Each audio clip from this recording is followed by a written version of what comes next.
Hump-Day. We're just going to get YouTube started. Unfortunately, because I work from home, I got dragged in.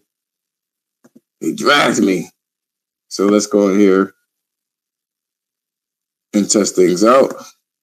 Looks like everything works in that regard. All right, we are going to invite as a co-host.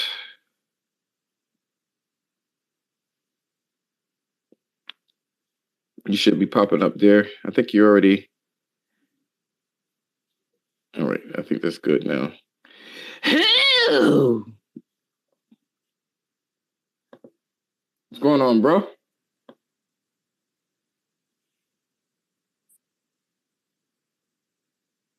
What's good, homie? Hello? Yo.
Need some of them Campbells. You need some of that good.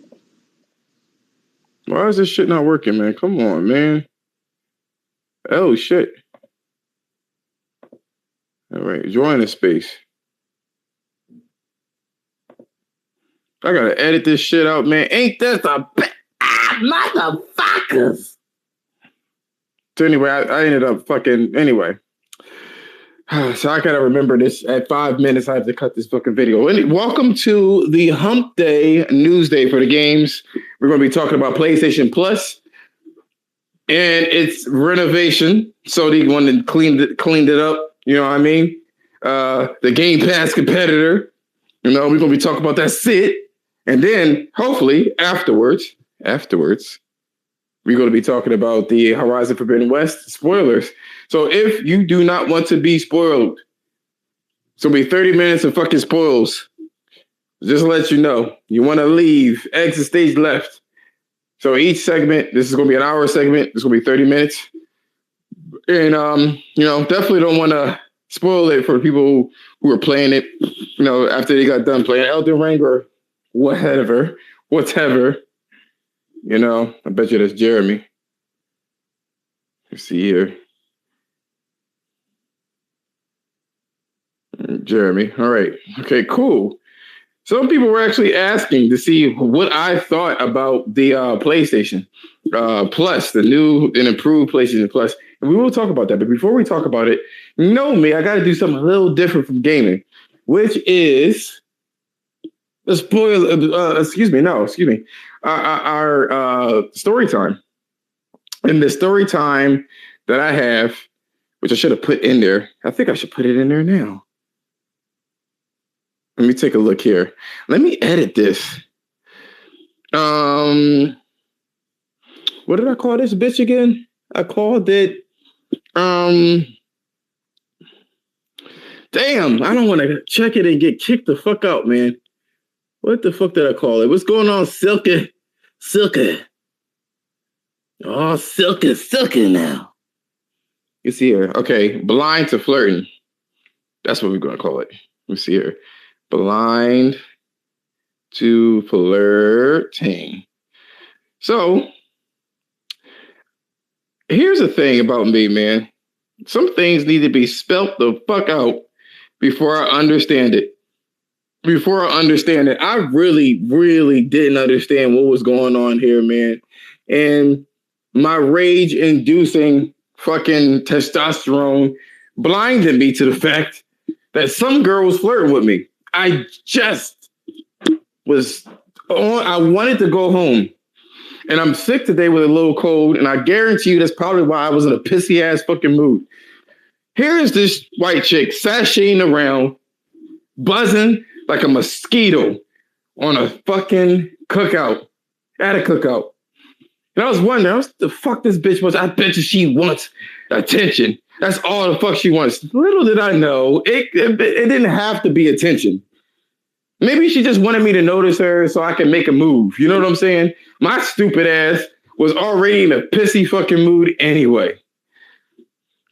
So I'm finishing my workout, whatever the case is. I go to a machine. I laid my little cloth on the bar so people would know that somebody is occupied. I go, get a drink. I come the fuck back, and this bitch moved that shit and just did whatever she wanted to do on the machine.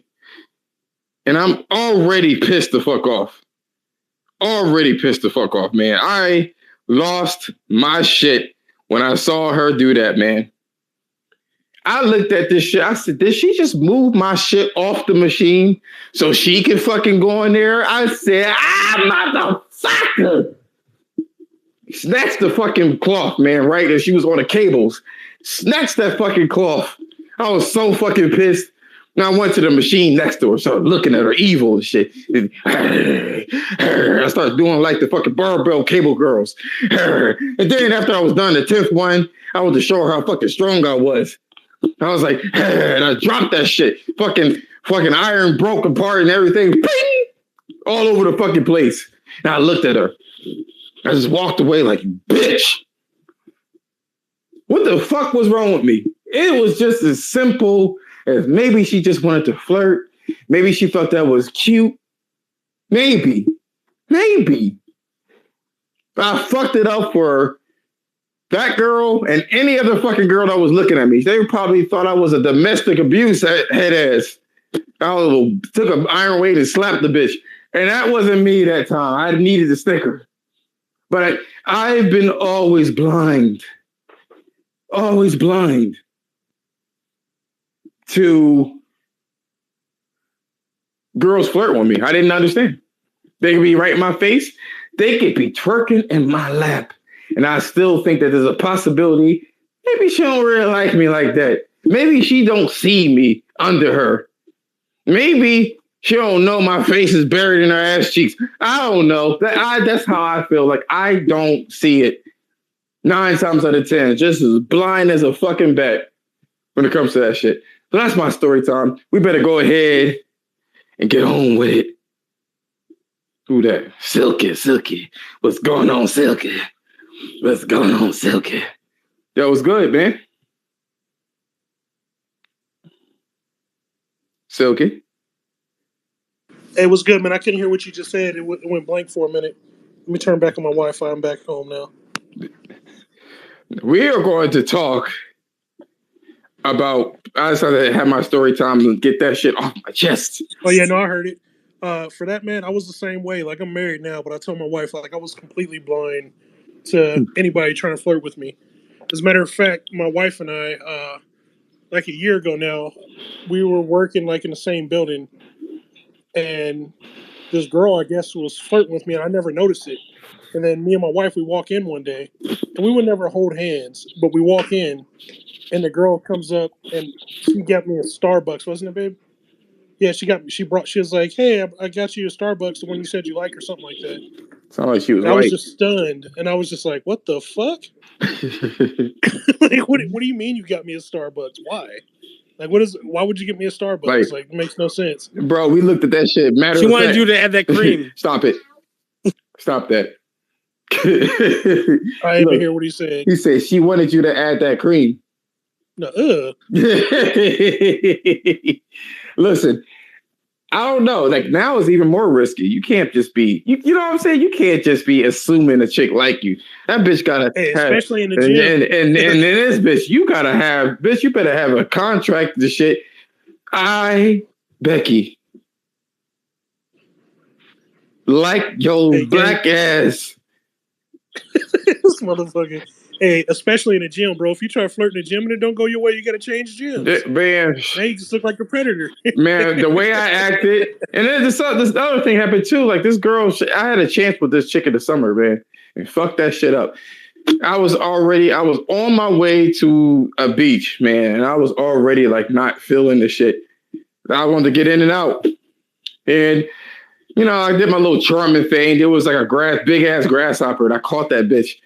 She was like, oh, snap, it's a grasshopper. I caught it. We had a little conversation. I caught it and I released it because I didn't want to kill it. I said, I don't like killing those things. I can just grab it. And then I didn't say anything to her the whole time. And then when I did decide to say something to her like 6 months later, the bitch was like creeped the fuck out. She was like, because I was like, is this your normal time? Because I thought I saw you in the morning. She was like, well, that's not normally my time, but I was like, all right, bitch. All right, so I just fucking moved the fuck away. But I ain't gonna change my fucking gym. He like, I've been watching you for a minute. I was like, no, I'm always watching me. No, but she's always there. She has like this Down syndrome chick or whatever like that she trains over there. Oh, that's respectful. You know what I mean? So I guess, is that political? Is that wrong? Political correct? Can I say Down syndrome? No, Down syndrome. Down syndrome is a correct medical term. Is it? Do I call him smooth face? Like, no. Is there a better word for Down syndrome? I feel like Down syndrome is the one. Because I noticed something about the people that have Down syndrome, y'all. They all look clean. You ever notice that? They look clean. They look clean. They look smooth. They got perfect. They look smooth, clean skin. I noticed that shit. Now that you mentioned, I've never seen a person with Down syndrome that have nothing. Smooth as a motherfucker, yo. I'm like, Anyway, so I know Black is like, yo, bigger. Hey, Gamecast, I got a story for you, right? So me and my homeboy, Rami, right, we used to hit the gym at like 6 a.m. And he would get there before me, but he's always smoked cigarettes, even when he played soccer, when he's in phenomenal shape. Or even before he played basketball, or even during, like, he like when he's up between games, he'd be smoking cigarettes. Like shit's wild. But so he was waiting outside the gym. It was wintertime. So he's posted up. I pull up. He's posted up outside, finishing the cigarette. Got a leather jacket on. Shit looks hilarious, right? Because he got the cul-de-sac balled up top. And then I get inside the gym, and the girls are all talking about some creepy dude that's hanging out in the parking lot, smoking cigarettes with a little leather jacket, watching everybody. That's some bullshit. That's some bullshit. Bro, I told him he came in that day and was like, "No, I wasn't watching everybody," and he canceled his membership right there. Yeah, no, please. If a girl come up with this guy over there, this big black guy with the hair. Yeah. Oh no, Yeah, we're bro. not doing that. Nope. Either way, That's always. I already. always tell people, do not flirt in the gym. If you flirt, or like when I'm in the gym, bro, I'm pretty sure you do the same thing. Headphones on, and I'm looking at myself in the mirror. You can. But we want to start this shit. I know Black was waiting. He has a date with the wife. But you know what? You in here for 15 minutes, nigga. And I know you're going to dip out of here when Horizon. Did you beat Horizon Forbidden West? Silky, you beat Horizon Forbidden West? No, man, I'm an Xbox player. You know this. I thought you had a PS5. Why do you got an Xbox fraud on here? Oh, shit, if it ain't Brian. Butt Naked Brian. You changed the name again, huh? I'm back to PlayStation State University. Yeah, hey, he was Becky for a little bit. Becky from Wisconsin. The real catfish. Oh, don't do it. All right. Yo, Brian, why you got me blocked, bro? What's going on, man? What I do? Hey. I must have said something you didn't like, huh? That's me, man. Blacknificent. Hey, you were probably in a space with some Xbox dudes. He go in there. I'm sorry. Who's just block everybody. I don't remember interacting with them. That's why I was curious. Oh, were you in a bot space? Yeah, it was a long time ago. I block all bots. I mean, if you're not a bot, I'll unblock you, but I can't stand bots. Hey, he's a PlayStation fan. Okay. Sometimes they're casual. He's always console war, so I apologize. Nah, you good. You good. Unblock you. I I'm a PlayStation fan too. I apologize. Hey, Brian. All right, we're gonna get this shit started. Hold on, because people he got an engagement with his wife. So I wanted to mention about the new PlayStation Plus, and I just don't understand. Well, for starters, it's hard for me to try to take the name and it's PlayStation Plus, but I'm not going to say PlayStation Plus Essentials and shit. That don't make no sense. You know what I'm saying? So it's PlayStation Plus. We all knew. It's funny how Sony kind of did that shit. Sony deliberately leaked this bitch just so everybody can finally get it in their heads of what it's going to offer. So that when they did tell you that this shit is not a competitor, it's in people's heads at the moment. Josh, they've been telling you this since 2021. How do you not understand it by now? Who? They've been telling it to you from the rip when Jim Ryan said that shit. Josh, he said, yo. Bloomberg leaked this in December, and this has been... I know. So... I know. I don't see where it's a surprise at. It's a surprise to IGN and GameStop and fucking everybody the fuck else. I'm wondering myself. I don't understand why this is a fucking mystery, Scooby-Doo mystery. I'm trying to figure it. It's not. You know they need that goddamn that money, that ad money. Josh, may I respond to something you said? Yeah. I think it's to stir the console wars up. They want to rile up the fanboys, and then they want to say, "Oh, look at these fanboys." Yeah, clicks are king. Because we all knew this in 2021 what this was. So when it officially got announced, I don't understand why everybody's surprised at this point. Hey, is it me or do you guys agree they should get rid of the third tier and just merge that to the second tier? No, I think you keep the 3 tiers. It should be, I would have called it bronze, silver, and platinum, and that's what I would have did. Oh, you're gonna skip gold, huh? No, I would have made a 4th tier. I mean, that's that one for people who don't have the streaming capabilities, right? No, they can't get silver, gold, and platinum. That's the deluxe.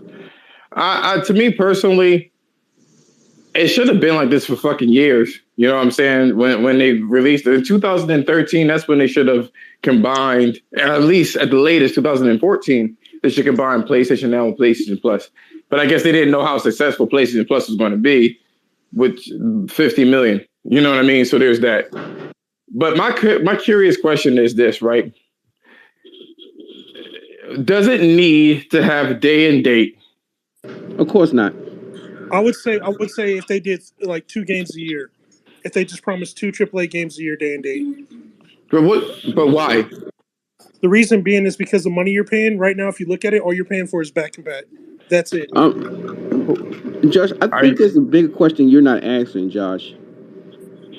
Game Pass, PlayStation now has been out for what, 12 years? Yeah, been out for a while. Why hasn't anybody asked a bigger question? Why is it only in 12 countries? My friend lives in Brazil. They don't have access to it. They've never had access to it. I think that was part of the rebranding because they felt as if you didn't have the network to be able to stream, that they were kind of ripping off those territories. That's why they give it that option. They have that deluxe or whatever where they'll have ports where you can download it. They'll probably have less games, but it's cheaper. Hey, Brian, and in Brazil, the games are like $100. And Game Pass is only in 40 countries across the world. There are 188 countries in the entire world. So yeah, I thought it was probably uncivilized. I mean, Sony has been sweeping PlayStation now like it's a redheaded stepchild. Like this is a late night booty call. Nah, there ain't no late night booty call. This is a fat chick that they smash when it's dry. Josh, keep your personal business to yourself, sir. Hey, Josh the Knight Rider. That's what it is when it's dry, man. How come you don't take me out to dinner? And Josh, for the love of God, can you please put a shirt on? Absolutely not. Hey, you ain't never seen Josh's face, bro, but he got his abs on display. I do have my fucking face on. Anyway, I ain't never clicked on your pic. Hold up.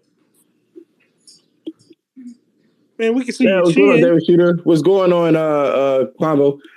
I moved it. I'll move it back. Just because I was thinking about that shit anyway. So here's the thing. Picture about 2 feet higher. La. Anyway, so but to answer your original question, no, Josh, I don't think it needs stay and date because we expect certain qualities that Sony's been providing, and I don't want that quality to change. I mean, my personal. But people think that it's not going to change, though. I mean, people think that you could just release it out. Black, what you gotta say about this day and date shit? That shit don't make no sense, bro. It don't. It's no way. They already told us, man. Like the amount of money that they're putting into these games, it don't make sense for them to stuff it in the services. Black, they lying. They lying. It just don't make no sense. It's the same reason why Disney don't put they tried putting their movies day and date into the service. It didn't work out. So now they putting the shit out in the theaters first, and then later on it comes to the service. I like that. I like that because you know what though? That is true. Because I mean, even though Sony like published it, they said that shit ain't going nowhere. Of the Spider-Man movie, they said that shit's going to be in theaters since one of the biggest, grossing movies of all time, and it wouldn't have done that if it was fucking under Disney Plus. Yeah, but I think a big difference is with movies, it's a 2-hour experience and then it's done. Like, that's a big difference between that and 40 hours a game. So what game do you know of that was released day and date that was extremely successful in that manner? Forza Horizon 5. Are you sure? Yes. And where's your numbers? Even before it released, they sold 3 million, and then they sold 3 million, right? Before it was released. So they sold it. I'm talking about engagement with the actual service by putting it day and date. That's what I'm talking about. Is it successful? Yeah, they had over 20 million people engaged. They had 20 million people engaged. How much do they have now? I'm not too sure. I haven't went and checked. So I'm going to take a look here, right? Again, I ain't gonna do it now because we short on time or whatever like that. But I'll save that shit for like Saturday. But ultimately, how come Elden Ring and From Software and Namco Bandai didn't put their game on Game Pass or any other place? Well, how come Rockstar don't put their shit, make their own shit? Well, I would put it this way: when you look at the people that made From Software, if you look at how many games they put out, how many games do they put out a year? It doesn't matter how many games they put out a year. No. It's all part of it, though. So if you're not putting out a steady stream of games, you have to be a big enough publisher to keep people enticed, to keep them in the service. If you're only putting out one game every 3 years, not many people are going to sign up for that service. Ubisoft then. How come they're not putting their games day and date? Or How many games? Activision. But Or no, Activision. that's what I'm saying. How many Activision? games? Yeah, Activision too. How many games do they put out a year? Okay. They have a lot of different games. Can you name 3 of them that came out this year? What you're saying, Silky, is that basically you would have to have a whole bunch of games to make you subscribe to the service, correct? Absolutely. So who has those amount of games? PlayStation, Nintendo, Xbox. How come Nintendo didn't do it? Nintendo has their own service. How come Nintendo didn't do day and how come Nintendo didn't do day and date if it's successful? Yeah, no, I'm getting to that. So Nintendo has their own service, but as we all know, Nintendo, they're shitty when it comes to customer, like being pro consumer. They're real shitty with it. They sell people cardboard headsets. Okay, that doesn't matter. That doesn't matter. They want money. That's why they were able to get. I know. So so how come they didn't? How come they didn't do it? Wait, I'll put it this way, right? So we can all agree PlayStation Plus has 50 million subscribers? Now it does, yes. Yeah, now it does. So if you can convert, say, 30 million of those over to paying $15 a month, how much is that a month? Usually, what is it, 3-4 billion or something like that? A month. Or a month. Yeah, that we're talking a substantial amount of money a month. Yeah, that's revenue versus profit. How much does it cost to make these games? Wait, no, but that's what I'm getting at. So what I would like to look at is what was Sony's earnings last year? No, we're not talking about Sony right now. We're talking about Nintendo. Okay, well, shit, we can look at Nintendo's earnings, but I was going off Sony's PS Plus. No, we're not yet. Yeah, no, I wasn't even talking about the new merger thing that they're doing. Before this, they had 48 million in PS Plus.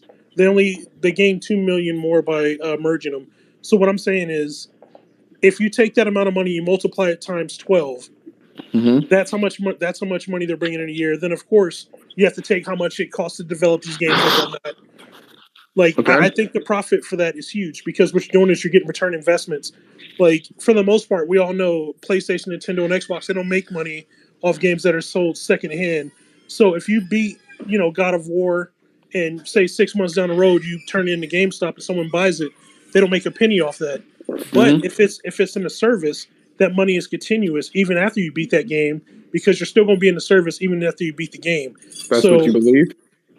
I strongly believe it. Black, what you got to say about this? I mean, it makes sense, sort of, but the business model is not a proven business model at the end of the day. Xbox doesn't share any financials when it comes. Their financials are like they share missing variables when it comes to their financials at the end of the year. They don't show profit.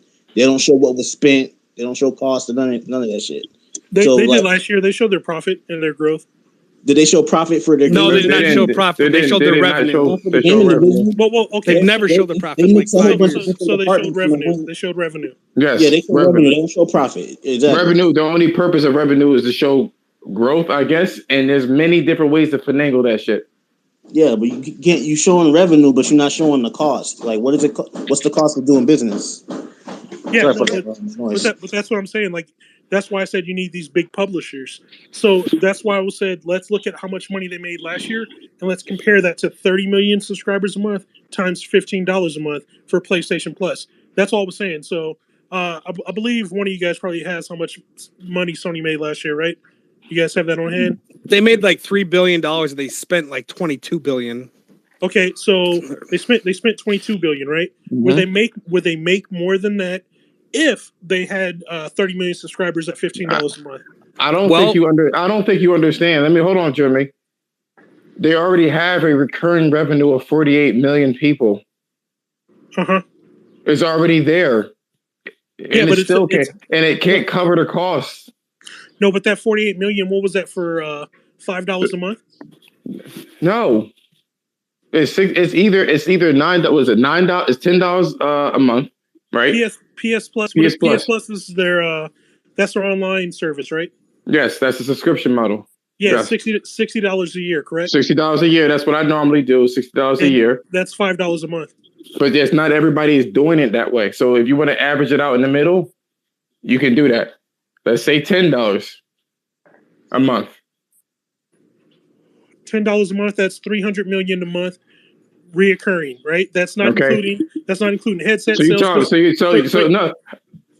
So Right. what I'm saying is, we're like when they post their total earnings, they're talking about revenue service. They're talking about their online service. They're talking about every deal they made in PlayStation. What is it? SIE, Sony Interactive Entertainment.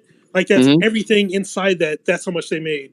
So what I'm saying is, you take that, what is it? 300. Well, no, 300 million a month times 12, and then you on top of that you have all your accessories sold. You have your controllers, you have your bundle packs and all that. Like I still think they'd be able to eclipse what they did last year. Let me put it to you like this, right? You see the number that you gave, $15 times what? 12 for Xbox times 12 million or what? Well, no, Xbox has 25 million. 25 million, and that's not concurrent, as we all know, right? That's what they. It's a snapshot of the most that they have, which it fluctuates. That's why they don't barely tell you it, which is fine. They've been about 20 million for a year. So let's just say 25 million, right? Yeah. And you're saying that how much did they get paid? How much is it a year? I mean, a month. Hold on, I'll bring up my calculator and do the math. So 25 million times 15 equals 375 million a month, times 12 equals 4.5 billion. And that's just on that. That's not in-game purchases. Microsoft also, they put out their findings that people that are inside Game Pass, they spend more money on in-game purchases as well. And I get that, but that's not the point that I'm. Oh yeah, fucking Reckon, yo! I thought you said you was going to come in there, Reckon. No, I can't come in here because usually, this is a Horizon Forbidden West Spoilercast. But until we discuss those spoilers, I can stay along in regards to having more in-depth, understandable discussions regarding the functionalities and the responsibility we need to make sure that these subscription-based games are going to result in what the things that we are going to hate, right? We are going as old ass gamers or gamers that grew up with, how to say it, one and done, for a lack of a better term, games. We are going to despise subscription based or subscription games because the success factors that are okay. So this is the let me get you because I want to stay focused or whatever the case is. These are not the long ones, the long casts. Silky thinks that the subscription services is a viable option. He says that basically. All right. He says basically, if it's 25 million subscribers, and if it's at $15 a pop, then your revenue would be about $3.4 billion.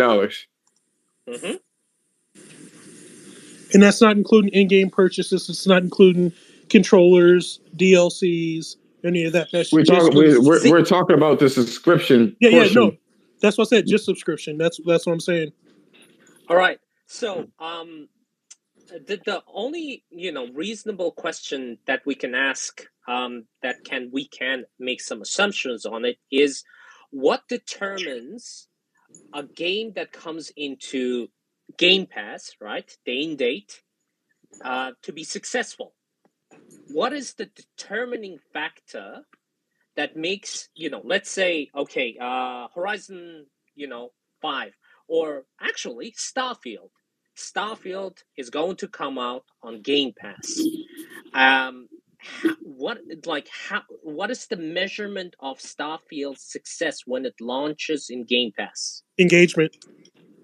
What does that mean? Engagement. Microsoft and Sony both said engagement is the new rule of measure. What does that mean? Engage? Just somebody looking at your shit doesn't make this. No, how many people are playing your game? It's how many people are playing. All right. Because the reason why they go off engagement, especially for subscription, because if you have a game that's really, really pretty much a console seller, it's also a subscription seller. Because right now, if they would have come out and said all PlayStation games are on their day and date, I guarantee you 90% of PlayStation owners would go ahead and sign up for it. All right, let me hold on, because I gotta keep this. What happens at the end of the month when that game's over, though? Right. What happened? Does that mean that Halo is unsuccessful? Because their engagement has dropped. So that's a yes or no. Is it successful or is it not successful? So yeah, I'll answer this. Yes, but we all know Halo is a games as a service, right? We understand that, correct? Mm-hmm. So you remember what happened with Destiny when it was dry, right? With no content, people left that game to go into other games. As soon as content drops, you see their servers flooded. Correct. So this sounds like a bunch of hopes and dreams. Here's the thing. It does. So I'm gonna ask Reckon, and I know you're very detailed, but I just need this to be a short answer because we have Black that needs to leave soon. So why do you say that subscription services are a viable option? So subscription services are a viable option because as a result of Let me rephrase that.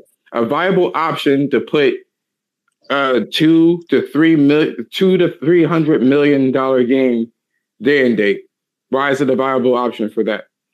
Okay, so to make those investments viable, to have the necessary engagement on the product that you are releasing, the game developers are going to design specific games that holds engagement, that promotes microtransactions or additional, costs that are to be accrued, and a game that needs to continue on a long-term basis. Case in point, Grounded, Sea of Thieves.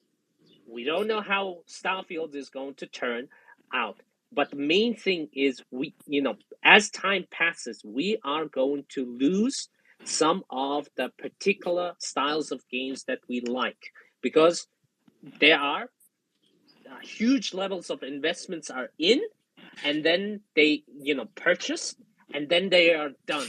So let me add. So when you say engagement, okay, so this is what I'm trying to figure out. Mm-hmm. Because you're very detailed with your answer. You said you think that it's viable for a $2 to $3 million game to go on day and date because of engagements, correct? No, what I mean is that like a Sony, like Horizon Forbidden West, right?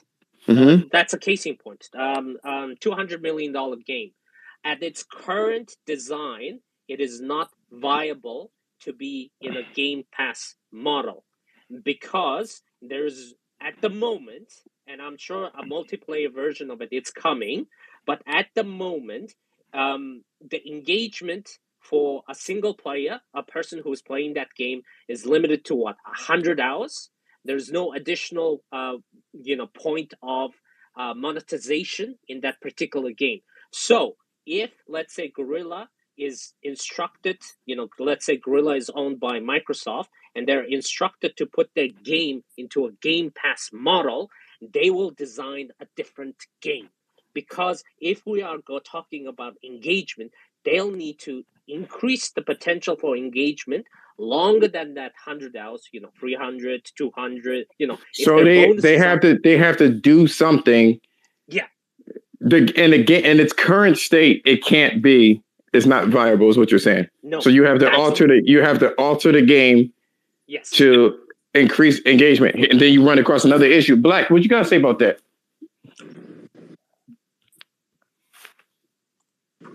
You want Black to answer or me? No, Black. Okay.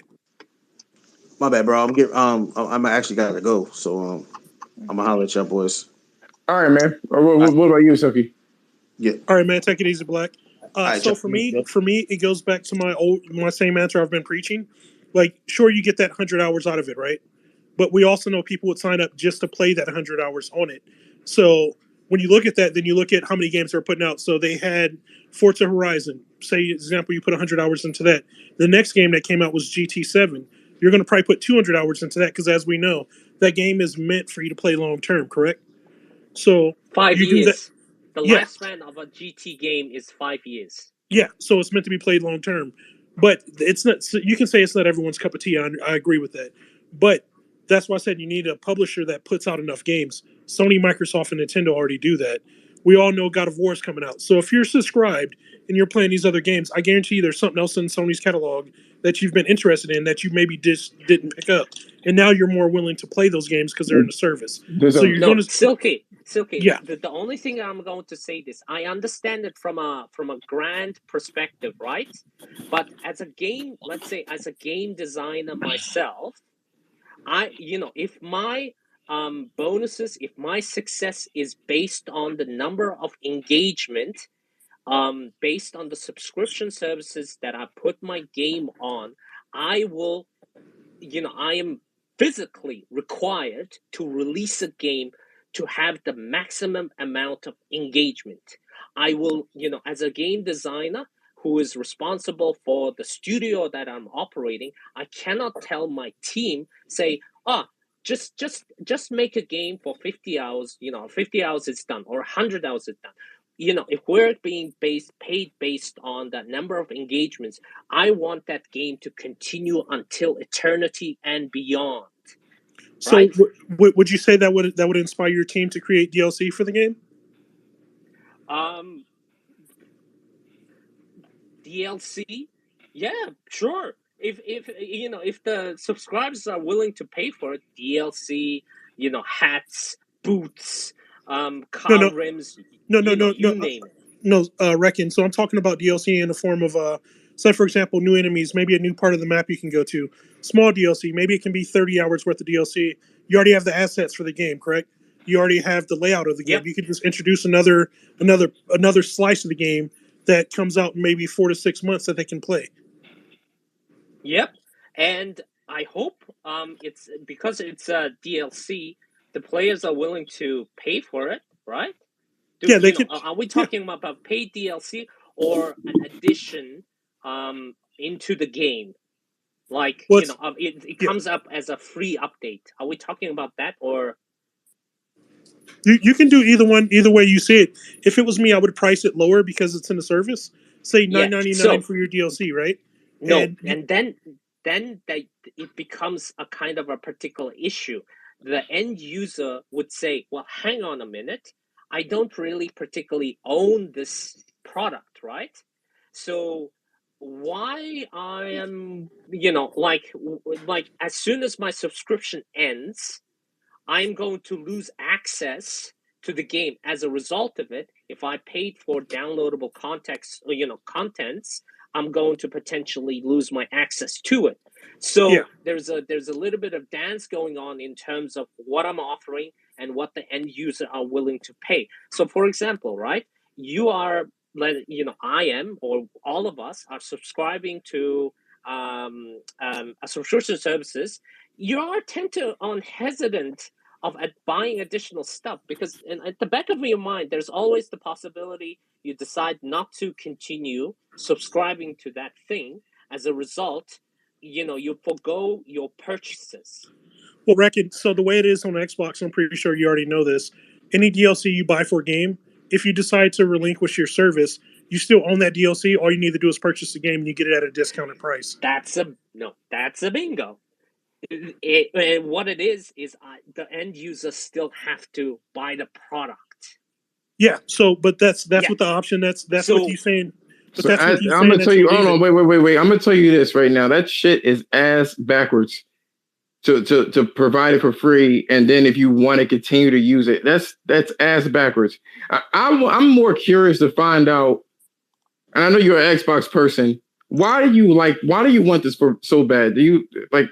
Is it just because you don't play games that much? Like, why would you forfeit your ownership of a game? That's what I'm trying to figure out. So for me, it's the same way I listen to music. Some games I enjoy long term, and that's multiplayer online games. Other games you play them for the experience, and you really don't touch them again. For me, so I'll give you an example. Horizon Forbidden West, right? Once you complete that game and you platinum it, what are the likelihood of that you would go back and play it again? That's the same thing to say about any Souls games, of the older Souls games, let's just say, I'm saying like that. any game. Yes, that's my point. But That's my you're point. talking about a standard single player game. There are a lot of people that does this one thing, right? Where they sit there and they try to master the game. This is why Mario 64 is still on Twitch after 25, 30 fucking years. It's still there. And it's a one and done game. Many different games are out there. Even Shadow of the Colossus is out there, and people are basically would try to play it again for the experience or whatever. Or the same reason why you would watch a movie. If it's a good movie, I don't know how many times I've seen The Matrix. So Gamecast, by that logic, people that like we're talking about a 100-hour game in a service, right? So maybe they complete that 100 hours, but they want to stay and continue to have that experience. By that logic, it doesn't work that you're see. Here's the problem with what you're doing. There's a psychology to people. There's an investment to something that you buy, and you're ripping that from the psychology of the situation. No one gives a fuck about things that is a throwaway. But when you invest money into it, regardless, even if it's WoW or World of Warcraft, or you pay a subscription service on that one, or whatever the case is, when you put forth money, the thing is, this is another problem too, is you have, what you're looking at is, if X amount of people does this, right? Then, and if it costs this amount of money, then this amount of money is made.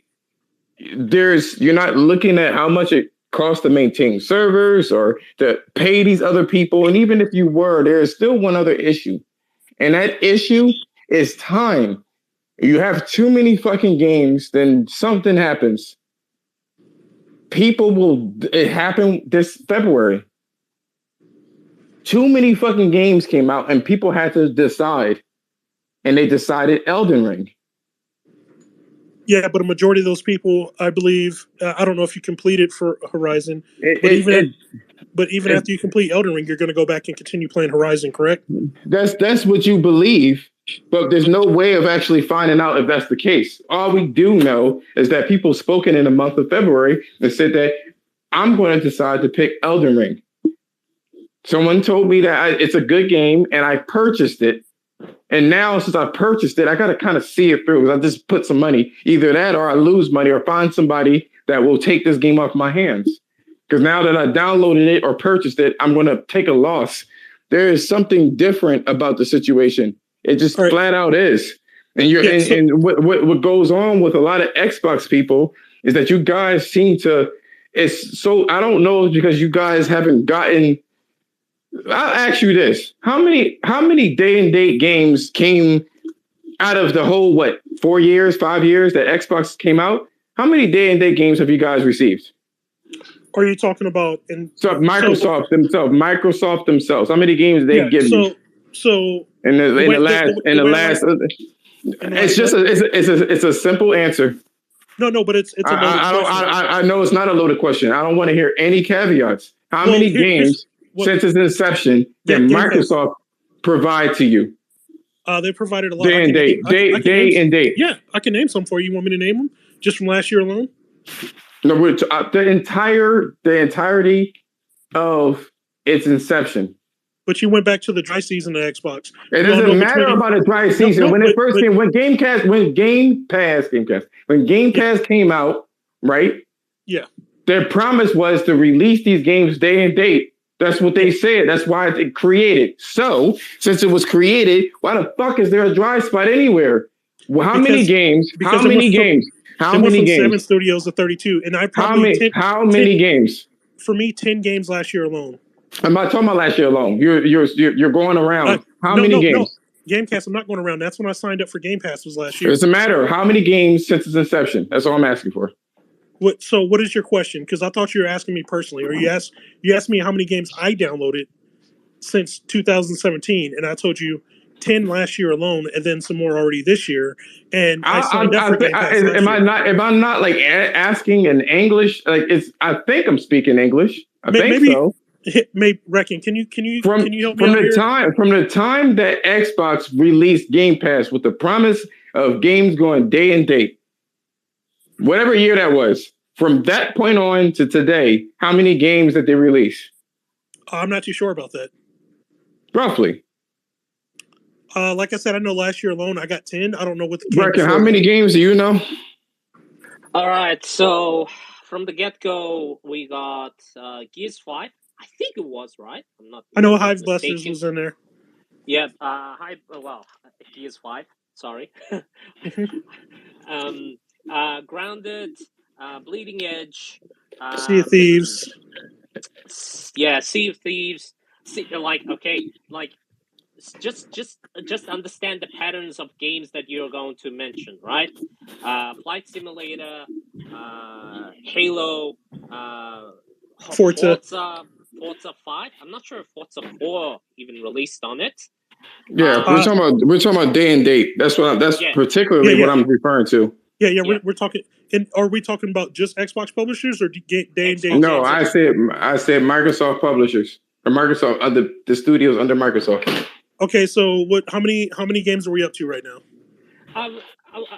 Let's say around 10, right? Yeah, so 10 from 7 studios. Yes, but the main thing is that is beside the point. The main aspect of it is if you break down the style of games of all of these that has been released by Microsoft, right? You are going to majority of them are designed for engagement, subscription services.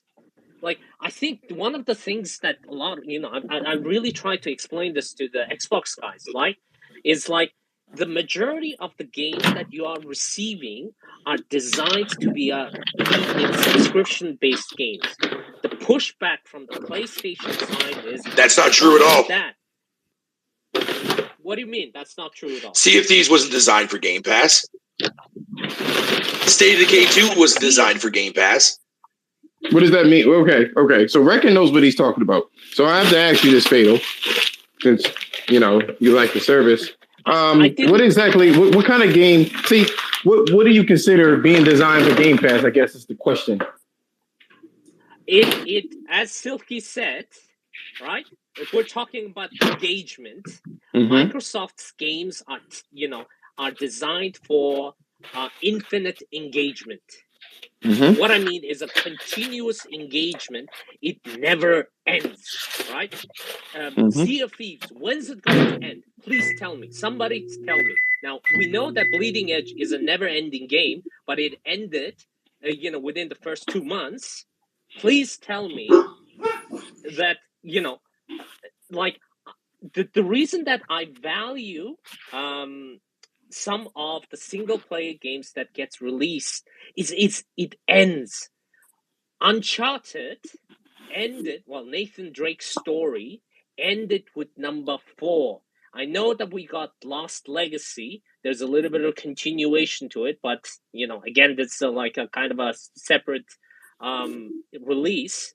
But the notion of something ending, from my aspect, from my point of view, is good for me, because what it means is few things. Number one, when things end, the studio moves to a new experience, right? I don't want Free for Free or Coalition doing Gears and Halo until the end of days.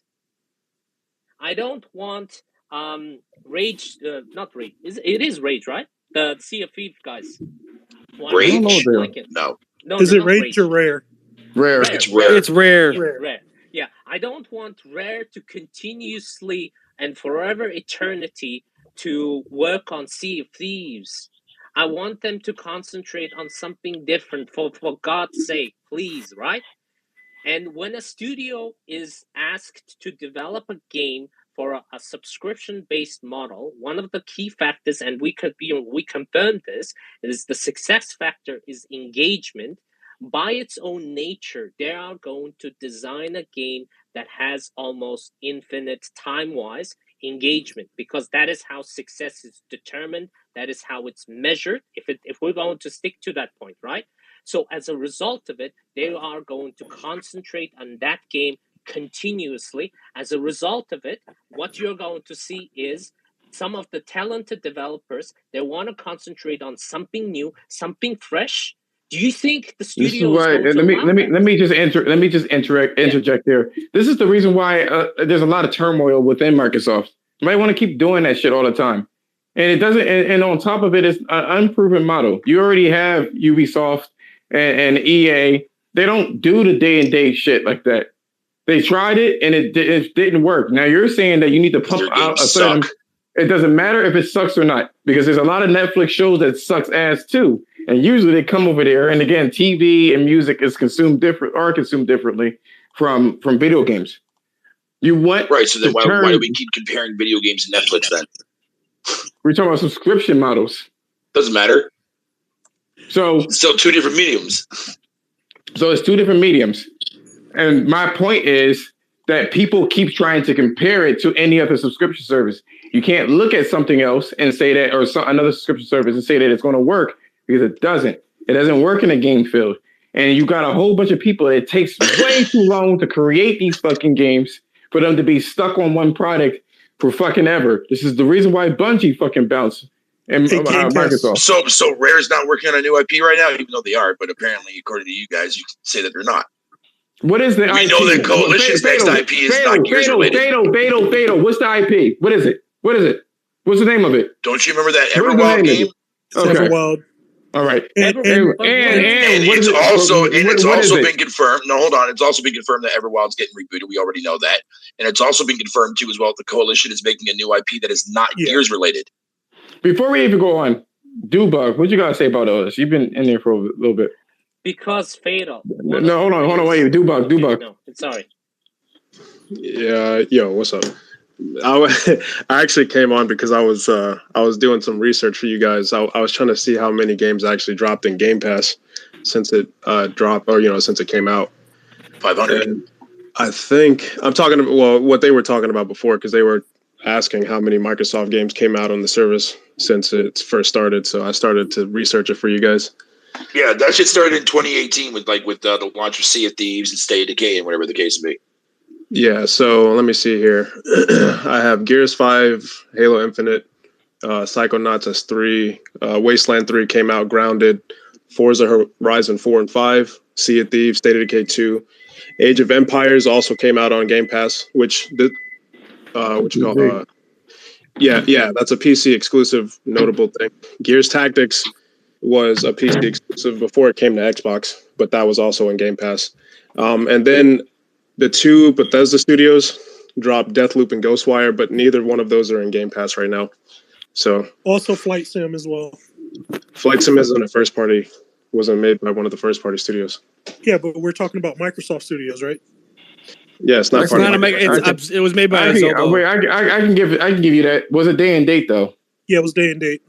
It was day and date on PC in 2020. Okay, it was day and port. Yeah. The second it came to console, it was in Game Pass. So I just had two questions for the room. One, what games were most profitable in the last 10 years? And then two, this question is more specific towards Reckon. But would you say that pressure of making a game that continues engagement, would you say that would make the quality of the game better or worse? Would that inspire your studio to make a better game or a worse game? Doesn't matter. That like a continuous engagement is not a determining factor in relation to how a product is a quality product or not. But the main aspect of it is it does affect studio morale, because if I get a memo from higher up says, "Congratulations, you made the most successful Game Pass game in terms of engagement. Now I want your studio to fully concentrate on it." I will be looking at my team and going, guys, we will be working on Forever Infinite for the next 10 years. Okay, Reckon. So to add on to that, here's the challenge for the room. What kind of games did Xbox make before this happened? Before Game Pass? Were they the same type of games or were they different games? What does that mean?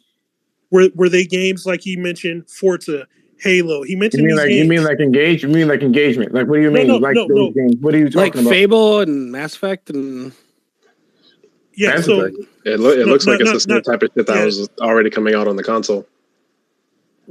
What's up? Wait.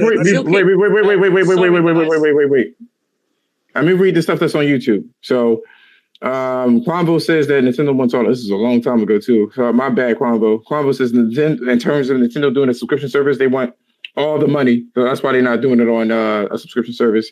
He also says gamers are asking for something that they really don't want, and it sounds good, but in reality, it ruins the quality of the game and the way that the games are created. Devil Shooter says 160 a year. I'd rather spend on Elden Ring, Horizon, and Breath of the Wild, and not Game Pass. And even if I did use Microsoft games, I only wanted Starfield and not spend 160 on that alone. The problem is that the quality and the lack of the marketing for those games, it's like they expect gamers to just play it just because it's on Game Pass. Sea of Thieves will definitely designed for Game Pass, and it doesn't have any ending at all. They changed the way that the game was designed, and I would imagine when that zombie game came out, they were talking about engagements, how many fucking sodas and pieces of chips you were doing. They were already doing that. But go on, Reckon. The main thing I want to, Silky asked a very important question, right? He said, what kind of games that Microsoft or Xbox were doing before this whole Game Pass thing. Now, the most successful things are Halo, Gears, and they even had and Forza, nothing the fuck else. Now, this is the thing, right? Halo should have ended with Halo 3. Mm-hmm. Gears should have ended with Gears 3. The team that were in them should have moved to something new. Right, something exciting, a new IP. Like, come on, guys, right? If that's why Bungie left. If anybody tells me if Halo 4 is better than Halo 2 or Halo 3 or Halo 1, nobody can tell me that. Nobody can tell me that Halo 4, Gears 4 and 5 are better than 1, 2, 3. But they sold better. Huh? No, go ahead. No, they didn't, bro. Like shit, what are you talking about? What are you talking about? All Gears games sell like shit. No, they don't. The first 3 did not. No, they didn't. Outside from the first game, Nelson, from the first game, 2 and 3 like fucking sold what? A little over 3 million. 4 and 5 sold over 3 million. They sell exactly to the audience that they want to sell to. That was the hype back then when it came to first party games. They didn't sell that crazy amount. But what I'm saying to you, what about Halo though? What about Halo though? Since you want to bring what about Halo? What about Halo? How much did they sell? You said they sold Halo 3 was the one in the series that sold the most. Halo Reach, I believe, was third, and then I think Halo 4 was second with over 10 million on fucking 4. But guys, we're talking, I think we're mixing two things, right? Selling, whatever Fortnite sold or whatever, GTA 5 sold, that's beside the point. The quality that's what he's looking for. Is not determined by how much it sells. Destiny 1 is, it's a 70 or, like a good game, but around, fluctuating around depending on how you look at it. Destiny 1 is around the 70 to the 80, like a C grade game with good gameplay, right? But it sold immensely. Yeah, congratulations. But the main thing that I'm talking about is if we are discussing what we are going to end up getting on a subscription-based game, model, is, as Silky said, if the success factor is based on engagement, the games will be designed to get the maximum amount of engagement, to get that continuous engagement, to get the studio KPIs done, and the bonuses to receive it. The studio will have to design a game that continuously gets engaged. As a result, as I said, there's one. It's weird that indies don't have to do that, but you have to get massive engagement too as well with their games. Indies. Pedro, what's the most successful indie game? Well, on Game Pass so far? Yes. Fucking. Like you make a statement. Descenders did exceptionally well. So did in terms of what the hell is that? Numbers. I want the numbers. I don't know the numbers. How do you know it's successful then? Because the developer tweeted about it. They tweeted about it as successful. Oh, so them by them tweeting about it, it's an automatic lie. Yeah, I know how that. Oh, no! It's not a lie. It's not a lie. What I will say is to debunk this whole entire shit. You can break even and be successful. What game launched on the service that is designed for Game Pass? You can't tell me Sea of Thieves when Sea of Thieves was already playing the exact same way for years prior to the actual release. Crackdown 3 was already in development hell. Halo, the free-to-play is really the main thing that's fucked up, and that's not even on Game Pass. So when Avowed comes out next year, right, which I'm pretty sure it is coming out next year, what service-type game is that going to be when it's already been confirmed to be a single-player-only experience? Okay, do you think Sea of Thieves would have been released with the amount of content it was released with? I'll give you one better. Yes, Sea of Thieves would have launched the same way. Sea of Thieves would have launched the same way. Even Halo Infinite would have launched the exact same way if Game Pass didn't exist. Then what the fuck would be the excuse then? Xbox Live? Yes. Man, come on, dude. Yes. Shut up, Josh.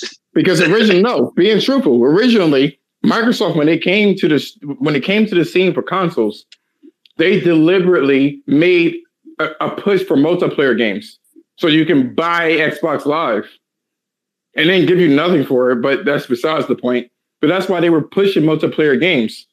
Live was originally nothing with it, just the service to play Halo. Basically, that was all there was. Well, yeah, that's what Live represents, online play, correct? So it kind of but makes Halo was sense, basically man, Josh, really, dude? All I'm saying is that basically you're doing it for that one game, you know what I mean? And there was no discounts or gold with it. That's all I'm getting. See, but that's the amazing factor, because I've heard this. I mean, trust me, I've heard everything in the books about the service, man, and fucking whatever the case may be.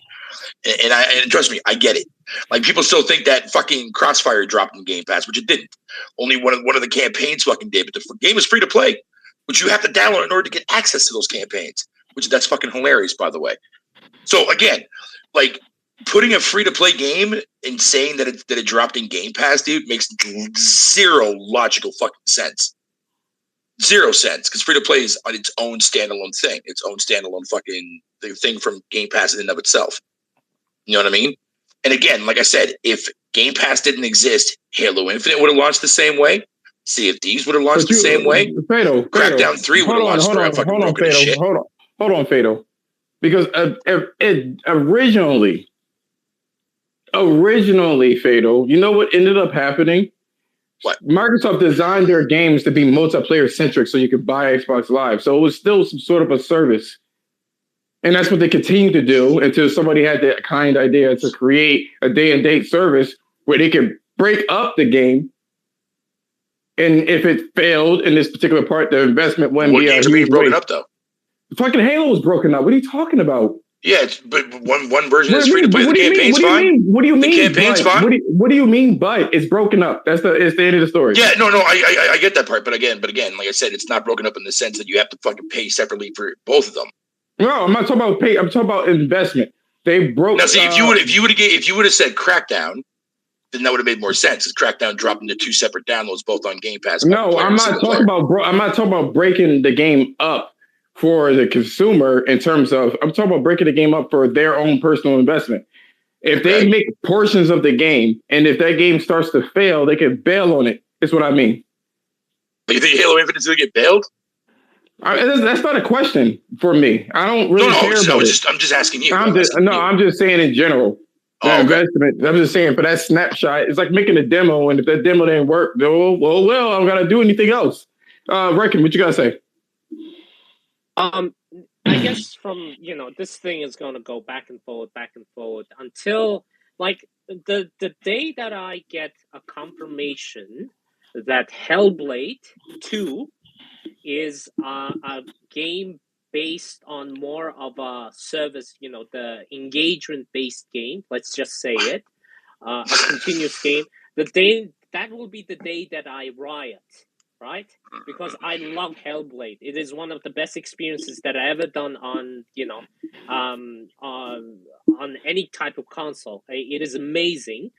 But this is my worry about it, is that like the success of engagement determines how the studio is going to put their effort towards that particular product. The determination of, it's like the determination of how good it's going to be, how bad it's going to be. It does not matter if it's in Game Pass or if it's not in Game Pass. You can have an amazing experience in Game Pass, but majority of the time when people are being asked to design a game for a subscription based model, you gotta Live, you gotta edit. You gotta change your game up because you can't, like, if you have a game from beginning to end, like let's say Ghost of Tsushima. I would agree with that 100%, and like 100% if that was the case, if that was the only way you could play that game was on the service itself. But when you also have the ability to make that game for public people to buy it, whether it be through physical and digital, we've already seen factual evidence already when it comes to Steam itself. I mean, fucking Sea of Thieves sold 5 million alone on Steam.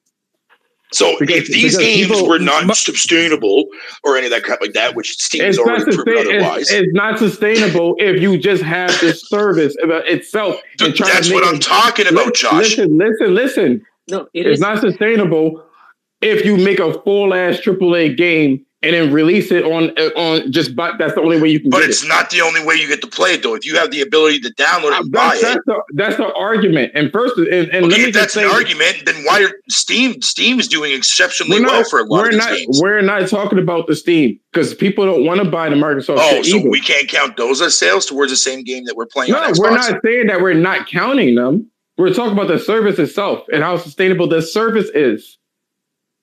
No, yeah, no. I get that part. I get that part. Fatal Gamer, the service itself is sustainable. The question you always have to ask is at what cost? And if the cost is, let's say Sony goes full on, PlayStation Plus and everything is day and date, and if the cost is losing the experience like Horizon Forbidden West, God of War, Ghost of Tsushima, or if those types of games are edited and designed in a way to suit the engagement model, like Assassin's Creed, that's what we are talking about. That's like Assassin's Creed, another garbage franchise. If I could just jump in real quick, because there's a lot of really interesting things being said. And the biggest thing that I kind of look at, because I didn't come in for the entirety of the conversation, but I think what I heard was, games are being designed to fit into the service. That was kind of like a component of what we were talking about, correct? I would say so, yeah. Okay. So here's the interesting thing about this. And Game Pass, I know you've been pretty vocal about your feelings about Game Pass, and you also know I'm a lover of Game Pass, but I have my reservations, and I'm kind of like in a wait and see mode because whether there's a lot of fear mongering going on, and that's rolled into some legitimate concerns. But what we don't have is enough information right now. We don't have enough examples to know if Game Pass will be good or bad for the industry. The bad side comes in, and with a little bit of fear mongering, is there'll be a degradation in the quality of games. That's the big fear. In addition to the fact that games, as you mentioned earlier, and you cited Halo Infinite, games would be piecemealed and distributed to us, therefore equivalent to some form of degradation. So with that being said, there's something that a lot of people, I think, are failing to realize, and that is this is the future we're marching towards. And it's not just the future Xbox is marching towards, it's the future Sony's marching towards as well. Now, before you jump down my throat, just hear me out for a minute. Sony has went on record in the past to say they will not put their AAA $300 million 5 to 6 year development games on there. They don't see value in it. They feel that there will be a degradation in quality. They just said that yesterday. And they also don't believe it's financially viable. But with that being said, when I say Sony is marching towards the same future that Microsoft is, they are, but with a little bit of reservation. Sony has 10 live service games in development right now. They have acquired a new studio, and I put acquired with quotation because Haven Light hasn't done anything anyways, so they basically created the studio. Sony is going to start launching games day and date within this PS Plus Premier service. We've already seen them dip their toes in the water and experiment with Shadow Warriors 3. but one of the ones that they funded, and that is Destruction All Stars and even Oddworld. So this is not unfamiliar territory with Sony. They're just being very particular about the types of titles that they choose to put. But you best believe that these 10 live service games, including Twisted Metal, will be distributed through this paywall service. It's not going to be the AAA tier, but it's going to be those AA games. It's going to be your games like Sifu, your games like Kana, your games like Solar Ash, and these live service games. Let me interject. Excuse me. So I'm totally on board with that sentimentality. Absolutely. The problem here is this. Sony is dipping their toes into another market, not moving their market that they currently have into a different market. Mm-hmm. See, if you look at Microsoft, they took Halo and what it was doing and moved it from the live subscription service, which was focused on multiplayer, mm-hmm. and then moved it into the subscription service, which is piecemeal the entire game, essentially. Well, I don't know when they commissioned the Coalition to create, is it Coalition 343? When they commissioned 343 to create Halo Infinite, they told them to make it into a specific way that would probably lend towards this type of model. Well, that was the next point I was actually going to get to. So, with that being said, it seems as if you want to associate that games are being designed around the Game Pass model. But here's where I disagree with you.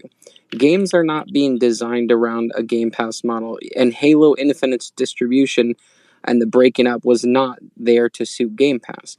What I was saying how do you know this? I'm gonna explain it. The fact that Sony is working on these live service games. What makes a live service game successful? Two things. Number one, a low barrier for entry. When you look at the most successful live service games, they're often free to play. So you need a low barrier of entry, either free to play or wrapped up in a subscription like PS Plus Premier or Game Pass. The second thing, outside of the game being amazing, that makes a live service game successful is a thriving community. How do you ensure a large, vibrant, thriving community with a low barrier of entry? You want to correlate that to Game Pass, but that's where you're mistaken. When you look at examples like PUBG and Fortnite is one of the biggest juggernauts in gaming, if not the biggest juggernaut. That is the model. See, you're attributing this to these studios and these companies crafting around Game Pass. Game Pass is not the almighty influencer that you say it is. It's we're not saying. We're not saying. Okay, so I'm not saying that was the be all end all, but there is a push for everyone to gonna kind of go. See, the media conflated or conflating what Game Pass is. You know what I'm saying? Because they believe that there will be no degradation when you put a service on Game Pass, and that you can literally put a fucking AAA game onto there and at infinite, just constantly putting them out there, and it will cost, and all of your woes and costs will just be absorbed by the amount of fucking people subscribe to your service. Mm-hmm. And there's so much more to that. That's what they believe. Yeah, and I think you're right. But the last thing I'm going to say is, like, I think that Game Pass is not the catalyst for what we're seeing. The catalyst for what we're seeing with these free-to-play, these live service games, and the model, it is not things being formulated around the Game Pass model. Fortnite has changed the industry, and everyone is trying to replicate Fortnite. Fortnite is the model that they're all going for. It is not conforming to Game Pass. It's conforming to try and emulate the success of Fortnite. And that is the catalyst for where we're at today. And the last thing I want to say, and I'll wrap up, is when we see Sony bringing out these live service games, you're going to have to keep this same energy and say, well, there's a degradation of quality. At the end of the day, They're developing games to make them, number one, most accessible as possible, and number two, to monetize, to maximize profitability through accessibility with those season passes. And as far as Halo Infinite, I'll be the first to say that Halo, I know a lot of us like to point to Halo and say, look, Game Pass is reduced. There's a degradation in quality. There's this and that. Now, on the surface level, I would absolutely agree with you. But here's the only question mark, which is why I don't have sufficient evidence to come to that conclusion. Halo was in development hell. It was disastrous from beginning to end. It was intended to be a launch title. Director after director left. The only thing I know about Halo, as in terms of development, is that it was super fucked up. So while we can point to that example and console war and dunk on it, it's that one example is not sufficient for me to conclude that Game Pass is the problem. Because me personally, I think Halo was in development hell and they rushed the game out because they couldn't wait anymore. But I appreciate you letting me speak. I'm sorry it was long-winded, but I had a lot to say. It was a great topic. Hey, appreciate it, Chico. Man, it's good hearing you in here talking about games again, bro. Hey, I want to touch on that topic, right? Especially about like PlayStation, like going towards the industry, moving towards like the games and a subscription service model. I'm going to say no. The reason I'm going to say no is because PlayStation specifically yesterday said no, right? Because they said these are two separate fucking things. Excuse my language, but live service games are one thing, right? And then like tying the game to the subscription of PS Plus is another thing, right? So if your plan is like, oh man, we need such a robust community on this game to drive live service, then lock people out based on a subscription they have to have first before they can be part of this community. That doesn't really make sense. Well, Upper Room, you do want... I'm sorry to cut you off, but I just want you to address this one point, because it's a fair point you're making. No, but here's the thing. They do have to find a way to incentivize membership as well. The point I'm making is the thing that you're saying, PlayStation specifically said that they're not doing that, right? Hey, so, Upper, they also said it could change. Okay, they said it can change, right? But it can change means that right now, the game plan is we are not doing that. In the future, motherfucker, California could be underwater, and then your house. No, but here's the wait. I got a better example. You're married, right, Silky? Yeah. If your wife cheated on you, wouldn't that marriage be subject to change? That shit could change in the future. No, we don't know. Hold on. Because I think this is what Chico was actually conflating as well. Game Pass day and date is totally different from games as a service. They're different. Yes. If you talk about degradation of service for a games as a service game, Sony came out and they were pretty public with this. They said that don't think because we're doing these service games that we're going to stop the single player things. We know where we came from. They're still going on. This is why we are expanding so we can do and put our feet into another area and should be in gaming. Which is why nobody is suggesting in any of this conversation that their triple games will ever appear there. Nobody's saying that. But you just alluded to or insinuated. No. Wait. You said keep that same energy as if it was going to happen. No. When they clearly stated. No, you misunderstood me. And I'll explain it in 15 seconds. No, I said that Sony is. Hold on. I want to be clear because I think that you're about to go down a path that I didn't go down. I was just saying that. No games are being tied to the subscription service. No. Yeah, but what I was saying is I want to be clear about this because you're addressing a point I didn't make. I said that Sony is marching in that direction. Okay. But their AAA games will never appear there. But I simply said we heard that. But what do you mean by we heard that?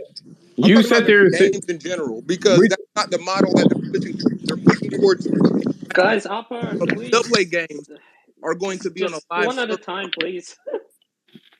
No, well, what I'm saying is these AA games, single A games, any of these PlayStation games, if it's coming from PlayStation, it's going to be on a live service model, not tied to the subscription of PlayStation. Yes, they may drop some of them as their PlayStation Plus monthly games, like a Destruction All-Stars or something like that. But that's run of the mill. They're not changing their strategy to push games in any of their development games into the subscription model because specifically that's what they said. Now, things are always subject to change because the world changes. But anything else beyond that, and saying that they're marching towards something that they specifically said that they're not marching towards, is the same speculation that got people thinking that when they revealed Spartacus yesterday, that games were going to be day and date in that service. Because Upper Room, I want you to remember this. I want you to remember this conversation when both Twisted Metal and Last of Us Faction launches within the service. They're not the AAA games though. They're designed to be a games as a service though. Games as a service, and we never said that. We never said that either. Hey, I want to. I don't know who you spoke to. To make you feel like people that like PlayStation is so against Game Pass. It's not necessarily the Game Pass model, even though I like to purchase my games because with Game Pass, if you don't pay for that month or if you don't have any internet service, you're not playing those fucking games. You need internet. It's DRM'd. But besides the point, this is one of the reasons why I like owning my shit. But besides the point, Microsoft themselves, that company, not the model, but Microsoft can't be trusted with shit like this. They just can't. They don't know how to manage. Hey, Gamecast, I want to say this. You guys remember when Sony said they would never put their first-party games on PC, right? Who said this? PlayStation said it. No, they no. Where the quote? No, I don't even want to go any further. Where the quote at and post it? Post that quote. Post that quote. I don't even want to hear it. Post the quote. Okay, Jim Ryan spoke to it yesterday too. All right, that's fine. Post Silky, the quote. While you're looking for that quote, I got a question for you, Silky. Yeah. Because you're one of the best bots out here. I'm gonna be honest with you. You got some of the best logic among most of them. He's the most logical bot. I ain't falling for that shit. You gonna have to show me that fucking quote. I'm sorry. It's probably that console war shit, man. You heard that from a fanboy, but not from Sony. Silky, I will say this before you go on Open Room. Sony is very methodical in what they say. Very. So for them to say that we ain't gonna release that shit, what they did say is that who would have thought that they would have done it? They never said they weren't going to do it. They said who would have thunk? That's totally different. I mean, but they did say that we believe in generations when it came to we believe in generations is up for interpretation to whoever say whatever. We believe in generations. Wait. It was. We believe in generations could be we're supporting PS4 and PS5. Or you can interpret it as we are definitely going to make next generation games because we like the transition from one side to the other. However, and I believe it was the latter, what he said. He definitely said he believed in generations because he worked on the 3D audio, the DualSense, and other things like I wasn't referring to games. I was simply saying we talking about Sony, and when Sony said we believe in generations, that is a factual statement. I know, period. But I wasn't referring to the games or the features. When it doesn't matter what interpretation you choose to take, yours can be right or the alternative can be right. But what we do know with we believe in generations, what they're talking about is fucking consoles and not PC. We believe in generations is the move. I guess consoles. I guess, but you took that statement and then left everything the fuck out. Well, he did say we believe in generations. There's a whole fucking explanation as to what he meant for that one. After that. Actually, Gamecast, I read the statement in its entirety. So every time you address that statement, you need to say all of it. So sure. From this point on, I will say all of it though. So here's the thing: if you want to talk about we believe in generations, You have to consider the context in which the statement was made. The context we believe in generations was in direct reference to being questioned on Xbox's ecosystem model. So that's the context of the conversation. I'll find it because I'm not doing this. Hold on, I'll find it. But what I'm saying is, so the context of the conversation was around Microsoft's ecosystem approach and what Sony's thoughts were on it. And their response to that was, we believe in generations, which is a safe implication to believe we don't agree with Microsoft's ecosystem approach. We believe in advancing hardware and software to get onto that new hardware. So when I consider the context of around Xbox's ecosystem approach, I do call it a bait and switch. Now I'll give you this much: Horizon Forbidden West and God of War Ragnarok, I won't call those outright lies, but I believe they were intentional misrepresentations. GT7 was an outright lie, as the trailer said. PS5 we already discussed that shit. It could have been an internal mistake, or something could have changed. Like everything else, if you caught your girl or wife sucking another dick, and what are you going to do then? Says shit, your whole relationship is subject to fucking change. You can't hold them up to the shit, and everything's subject to change. Gamecast, you be bringing in the craziest comparisons. Because some people don't. People need to understand. All right, people need to understand. I'm going to go hyperbole because people don't act like they don't understand. You act like, oh, well, I caught my wife sucking dick and shit like that, but I got in my vows. I can't break up with this bitch. So death do a part. There's gonna be come on, like that shit be fucking crazy. Will Smith. There's gonna be some people that are gonna jump in and join. No, stop. Gamecast. So would you say Sony lied when they said Godfall was only doable on PS5? In that state, yes. They only said it was available on PS5. Can I read the "We Believe in Generations" shit? Please. To give everybody context, because y'all be making shit the fuck up, right? Let's Did we read just this. change the topic? No, no. We will record. We will record. Right Let's after settle this one time. Let's settle this once and for all with media comprehension, right? Because we're grown men in here, right? Hey, but Upper Room, I just have one question before you read it. You said context, so you are gonna read it up until the point where he's talking about Xbox's ecosystem approach, right? The claim I just made. That's where you're gonna start. Okay. I could start a couple paragraphs earlier. I just need you to start at the Xbox thing because I just made the claim. You can't leave out the claim I just made. I'll read fast. I'll give you 2 paragraphs back and then walk you into it. Okay? We always felt that we had a responsibility to serve the PS4 community for several years after the launch of the PS5, and that has represented a huge business opportunity for us, Ryan says. The numbers are quite straightforward. If you say in broad brush figures that we have a community of 100 million PS4 owners right now, and in the first couple of years, I don't know, somewhere between 15 and 25 million might migrate to the PS5, that still leaves a huge number of people with PS4s, and that community is demonstrating an amazing stickiness and willingness to stay engaged that I think the events of the past few months have just reinforced what we already knew.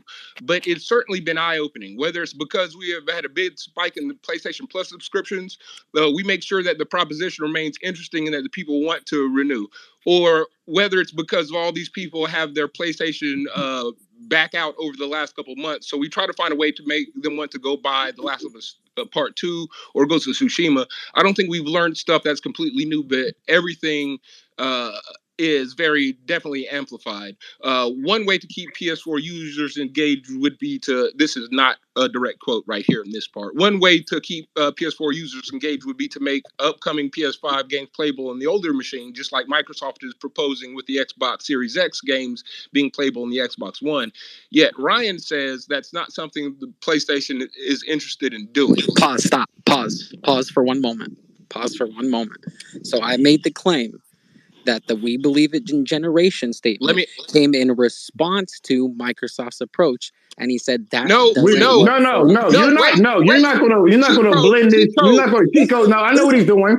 He's trying to blend it in. No, you sit there and said, "We believe in generation." Try to drop the fucking mic on that shit, and I called you out on that shit. Then you said that this was in response to a Microsoft ecosystem. This is very true. No one's disputing that. Wait. Let me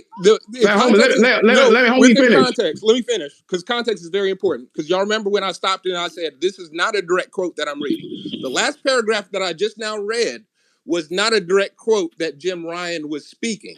That was the reporter who wrote the article speaking in between direct quotes from Jim Ryan.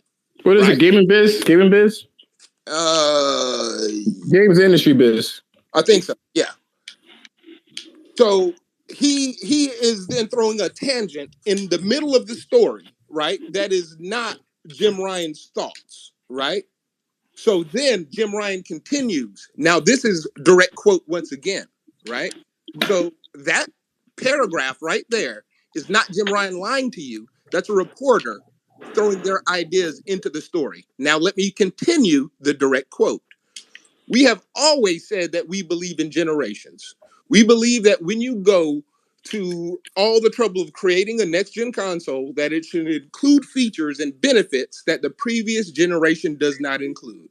And that, in our view, people should make games that can make the most of those features. We do believe in generations, and whether it's the DualSense controller, whether it's the 3D audio, whether it's the multiple ways that the SSD can be used, we are thinking that it is time to give PlayStation community something new, something different that can only be enjoyed on the PlayStation 5. So when he's saying we believe in generations and we're trying to give them something new, right? The we believe in generations could just mean, okay, my game on PS5, the SSD, the 3D audio, the DualSense controller, that shit would make the quote purely fucking true when you look at a cross-gen game. Now, when you take what the reporter said and then you take that as fact from Jim Ryan, yeah, that confuses you because you're not reading in context. So let's pick this shit about Jim Ryan lied about we believe in generations, please, because he didn't. And it's not about Jim Ryan. It's about I'm just so sick of it. Just not reading shit or taking things out of context. That's that in general. I'm just irritated with it. Reckon, what you got to say about this shit? Let me ask you this, Reckon, before you go on. Let me just ask you this one question as a developer. Would you prefer, what kind of games do you prefer? A regular X-developer. X-developer, okay. So when you developed, what type of game did you like to make? No, at the end of the day, I was more helping out with level design back in the 90s, right? But that's beside the point. The main aspect I wanted to say is three things, right? Number one is the determination of the quality of the game is not preset by if it's going to be a free-to-play game, if it's going to be a buy-to-play game, or if it's going to be subscribe-to-play game. We can agree on that, right? You can have the most amazing game as a free-to-play game, or you can have the most amazing game in a subscribe-to-play game. But the main thing that I want to, confirm is that the design of that particular game is determined if it's going to be a buy-to-play game, subscribe-to-play game, or free-to-play game. And I think that is almost a factual truth. Now, number two, we kind of switch topics in relation to do we believe in generations or do we don't believe in generations. The main thing I wanted to say in that is yesterday, I think it was yesterday, when we were having a conversation, one developer confirmed that for Horizon Forbidden West, to make sure that it runs on both systems, on PS5 and PS4, they had two different versions of the Decima engine. So, literally they had two different versions of a Decima engine to make sure that the game, it's almost to a certain extent developing 1.25 games because the system architecture, I know that it has the backwards compatibility, but the system architecture is very different, specifically with the SSD and et cetera. Now, Jim Ryan, or you want to call him, he's a spin master, right? Both Phil and Jim Ryan are both spin masters. Now, Herman Holst, that guy is amazing. He's a pure born and bred developer himself. The main aspect that you need to understand where they are coming from in terms of we believe in generations is we haven't technically we have seen a generation the games that were purely built for the new generation, but Wolverine was it was a CGI, so we can remove that. We can remove Spider-Man because it is kind of cinematics. It's no gameplay. We haven't seen the gameplay of Starfield, but we know one thing that we know about Starfield is that it has been in development for 7 years, so nobody can claim that it is built for this generation.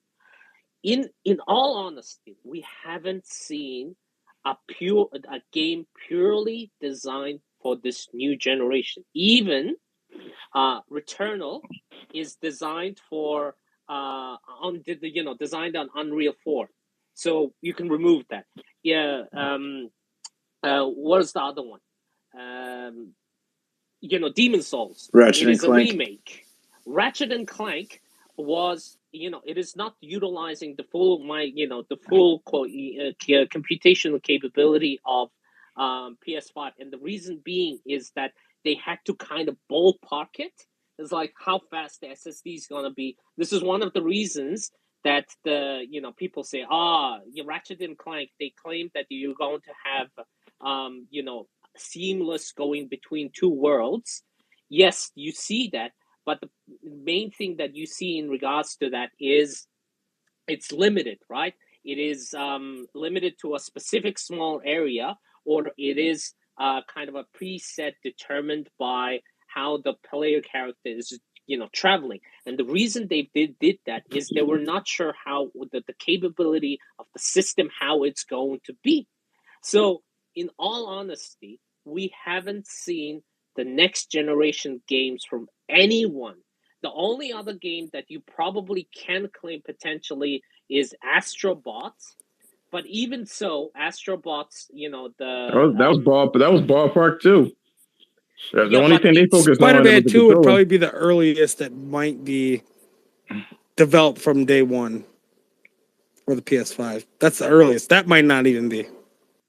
So the main aspect of it is like to determine this we believe in generations, the claim if it's true or not, we cannot make a judgment call on it because the generation, to be honest, hasn't even started yet. No, it hasn't. Never is. It never does start until the development team can to a certain extent start utilizing the systems on hand and start developing for it. Every single experience that we currently have in the past has been, to a certain extent, has been done to accommodate the last generation. Yes. Now, Brandon, I think one issue though is like with the statement that Jim Ryan made back then in that interview. If you read it in context, understanding what he said previously, what he was actually saying is, "Oh, dog, we got a whole lot of PlayStation 4 users, and we're going cross-gen for a while because as long as we give you some next-gen features in the game, that is the next generation of the game." And that's it's not next considered a lie. Generation features does not, again, as I said, like free to play game does not determine if it's a good game or not, or subscription case. Like having some of the features inside that it is, Horizon Forbidden West. That really doesn't make it a next generation game. I'm sorry. It's like I love Horizon Forbidden West. Like let's say Returnal, right? I love Returnal. Some of the features that it utilizes of the quick loading, the DualSense features, but it is still a game running on Unreal 4. And the way that the game is designed can be said, to a certain extent, it is the kind of a next generation experience, but it is not fully a next generation experience. And if you ever spoken to any developers, they will confirm that you haven't seen the next generation set of games. Oh, of course. Yeah, that's true. Yeah. But the thing I wanted to pose to you about that is that and I don't have much time because my phone's about to die. But before you go on, I want to say this. Before you go on, you remember how we were talking about shit subject to change? I can't even talk about the fucking Horizon spoilers. So once we're done here, I guess we have to make a different fucking podcast somewhere else another day. So shit is subject to change. I wanted to today, but this shit got juicy. Well, go on, man. We're on Twitter. We're doing our thing. It always ends up happening, bro. Especially if you get the right minds with the right thought process, we can cause a spark, But the situation with the generation, I didn't believe that the generation was ever going to be, as far as a leap is concerned, that it was all hyperbole and grandiose arguments about from both sides. And because, even back in last generation, when people were talking about 4K 60 and 4K 30, if you have to look at the playing field that's happening on PC, and of course, they might not have all the AAA games that are available, but they're still making demos and things that are accessible using tools and architecture to actually showcase, what developers can do right now. The problem is that the technology, even if it exists, there's very little ability for the mass market to use games or companies that have a mass market hold to actually utilize these tools in a profitable way. So the thing is that I've been saying that if you want to see true next gen, you have to wait till the gen after this, or wait for a mid-gen refresh to get at least the true aspect of what this generation was supposed to be. Which is why I posed that this generation is going to have another mid-gen refresh, which I got a little bit of pushback. I don't understand why, but because of it's definitely going to happen. Yeah, so. yeah. Yeah, so, this is a mild. The PS5 and the Xbox Series X are mild, offerings, and they've been put out for good prices. It's amazing that people were willing to pay $500 for these consoles, and they're selling so well. The PlayStation 5 and Xbox Series X is just enough to move your dev kits over to the new, exactly. But then you have to refresh. Then you could take advantage of it because somehow they were able to make Horizon Forbidden West and having you travel without all the crazy pop-in that the first one had. True, but same technology. Look at the resolutions. Same technology. I don't know what the fuck because software technology evolves too. Yeah, of course, but that technology needs the hardware still to back it up until we're all completely on the cloud and we have that infrastructure to actually manage it. But otherwise, you could pretty much run it on a toaster. But that's what the future Xbox is pushing. But by the way, we're not there yet. Before you go on stage, Carlos is going to speak right after you. So go on. If you could just kind of finish it up. Give him some time so he could do it. Okay. Go ahead, Carlos. Oh, all right. No, I just wanted to say. What's going on, Carlos? I just want to say about the. I know that you did mention that we are. Wait, first of all, can you hear me right? Yeah. Yeah. Okay, so I did want to say about the mid-gen refresh. If we look back, you're not even going to say hi to me. You're just going to jump in. Going to let it cool off. You guys old friends? God, no, I don't know who you. My bad, man. Go on, man. I'm sorry. Anyway, if we remember last gen, the reason we really needed a mid-gen refresh is because I don't know if y'all remember when the PlayStation 4 and Xbox One were releasing, everybody was already clowning on the architecture that they used, and it was really how incredibly, even being new generation, how trash it was. Everybody was like, okay, well, this doesn't look like as big of a jump as we were expecting. So I also wanted I wanted to touch on what Reckon has said before, which is that we haven't seen what the new generation has in store, and I absolutely agree with that. This new generation is, if you look at, just on paper at the specs, it is a jump compared to the jump from, say, PS3 to PS4. The jump from PS4 to PS5, it's quite a good one, and that means that once we get past the whole cross-gen thing that every new console generation has to deal with, we're going to start seeing some games that just completely forget about the PS4 architecture, completely just leave that behind, and that's when we're going to start seeing some real next gen experiences. Now, like he said, are we gonna have a mid-gen refresh? Yes, I believe we do, because Sony likes money, and I think it would be. But don't you think those same games will start to struggle once they actually utilize a lot of these tools? Oh yeah, and absolutely. become more demanding.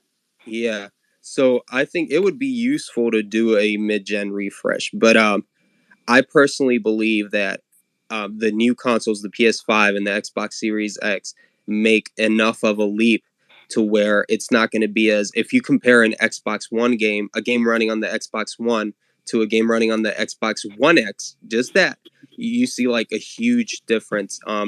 In my opinion, you can get 60 frames on Xbox One X. You can get on some games, of course, native 4K. The mid-gen refreshes were necessary last generation, and I feel like this generation, it's kind of going to be like going from, it's going to be like a luxury, if you want your games to look the absolute best, you get the PS5 Pro, you get the whatever the new mid-gen Xbox is going to be called.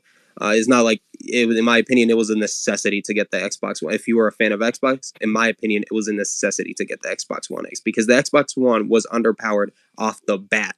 And so that's the reason I got the One X, because I mean the games were running at sometimes at 900p, some at 720p. So it was a necessity. Now I just don't feel like it's going to be a necessity for everybody. I feel like it's just going to be mostly optional.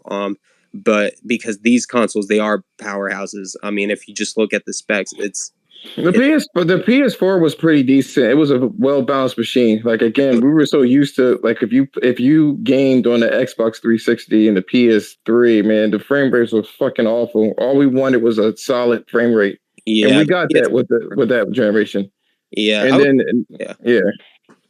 I was disappointed. Guys, just going back to the PS4 and Xbox One generation, the main aspect of the issue with Xbox One is, we know the RAM issue.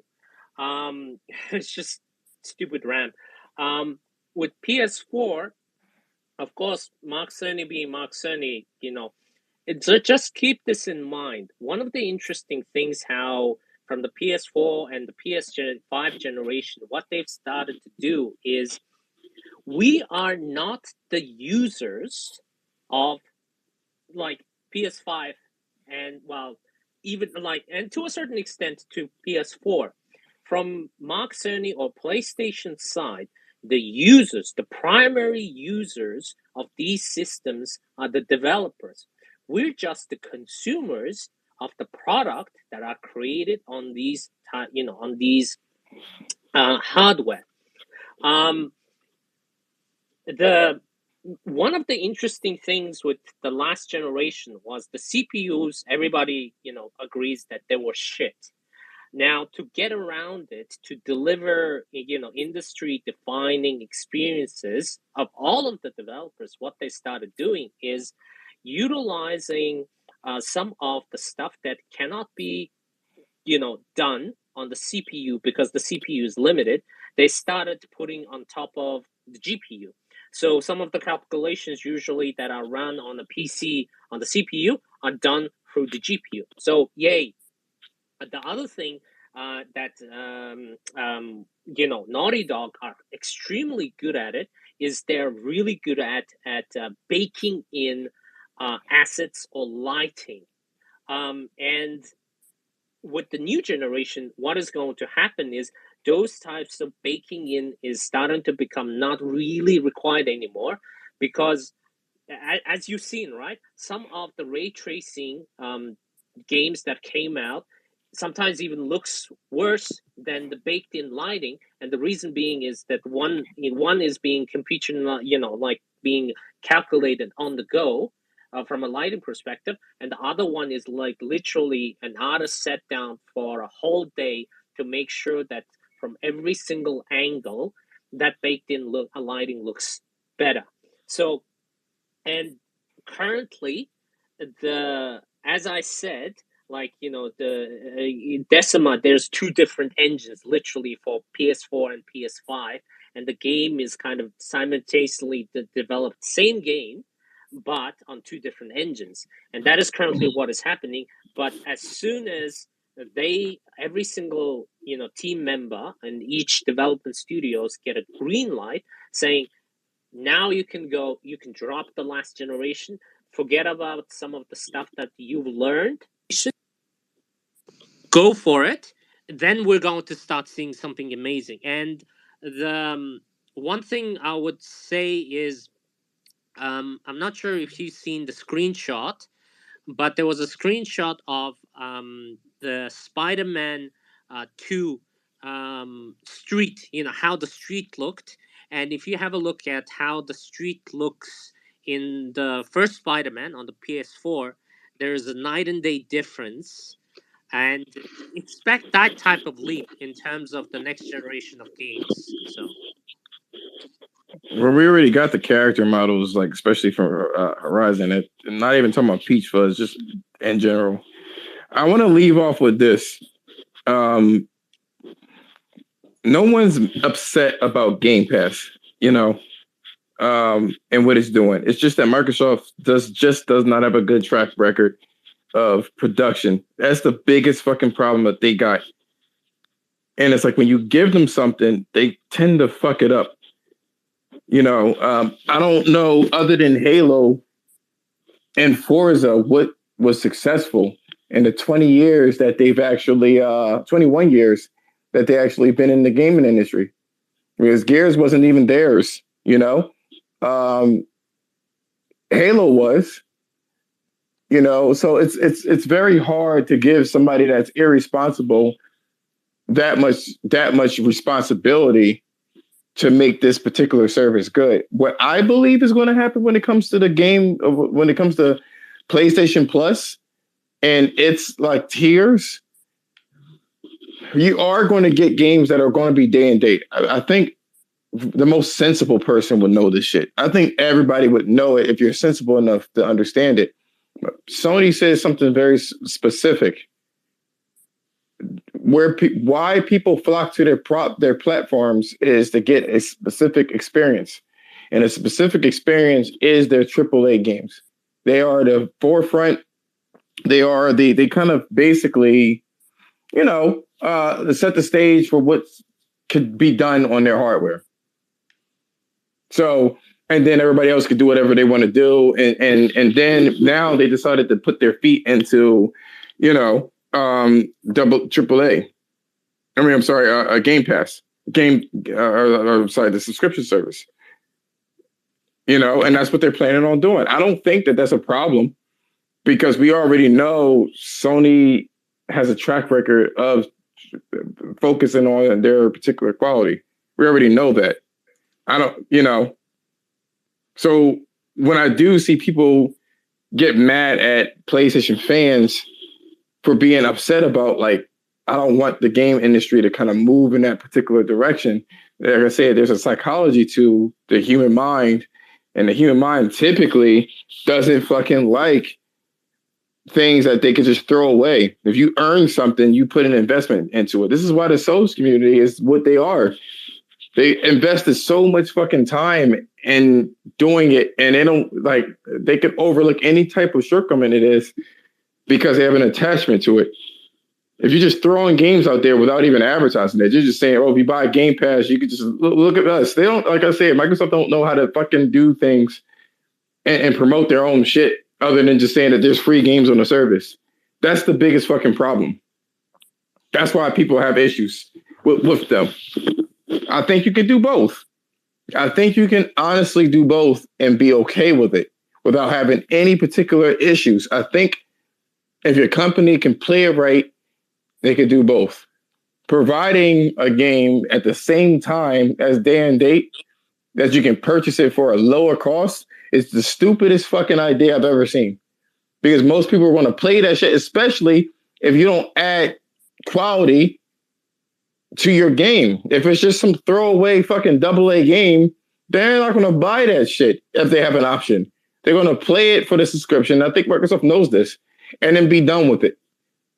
The games are meant to play it really quickly for a couple of hours, beat that shit, and move on to the next fucking game. They're not designed for you to, really savor it and spend hours on it. They're designed to keep your attention going so you can be perpetually like the carrot in front of the horse, chasing the next game and the next game. And if they do microtransactions for their bigger games, such as at this point in time, Call of Duty or whatever the case is, then just microtransactions.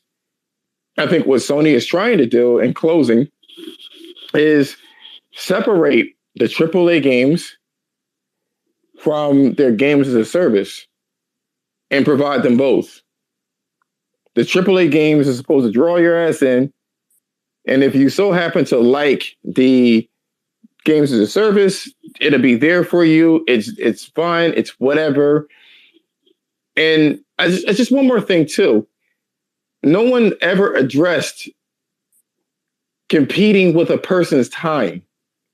You can have 20 different fucking games, and guess what? The person doesn't have enough time to play them all. They don't. They don't have enough time to play them all. They don't have enough time to play them all. That's the fucking problem. I reckon. What were you going to say before we go, and then I'll talk to Mindbender? Ed, can you hear me? I can hear you now.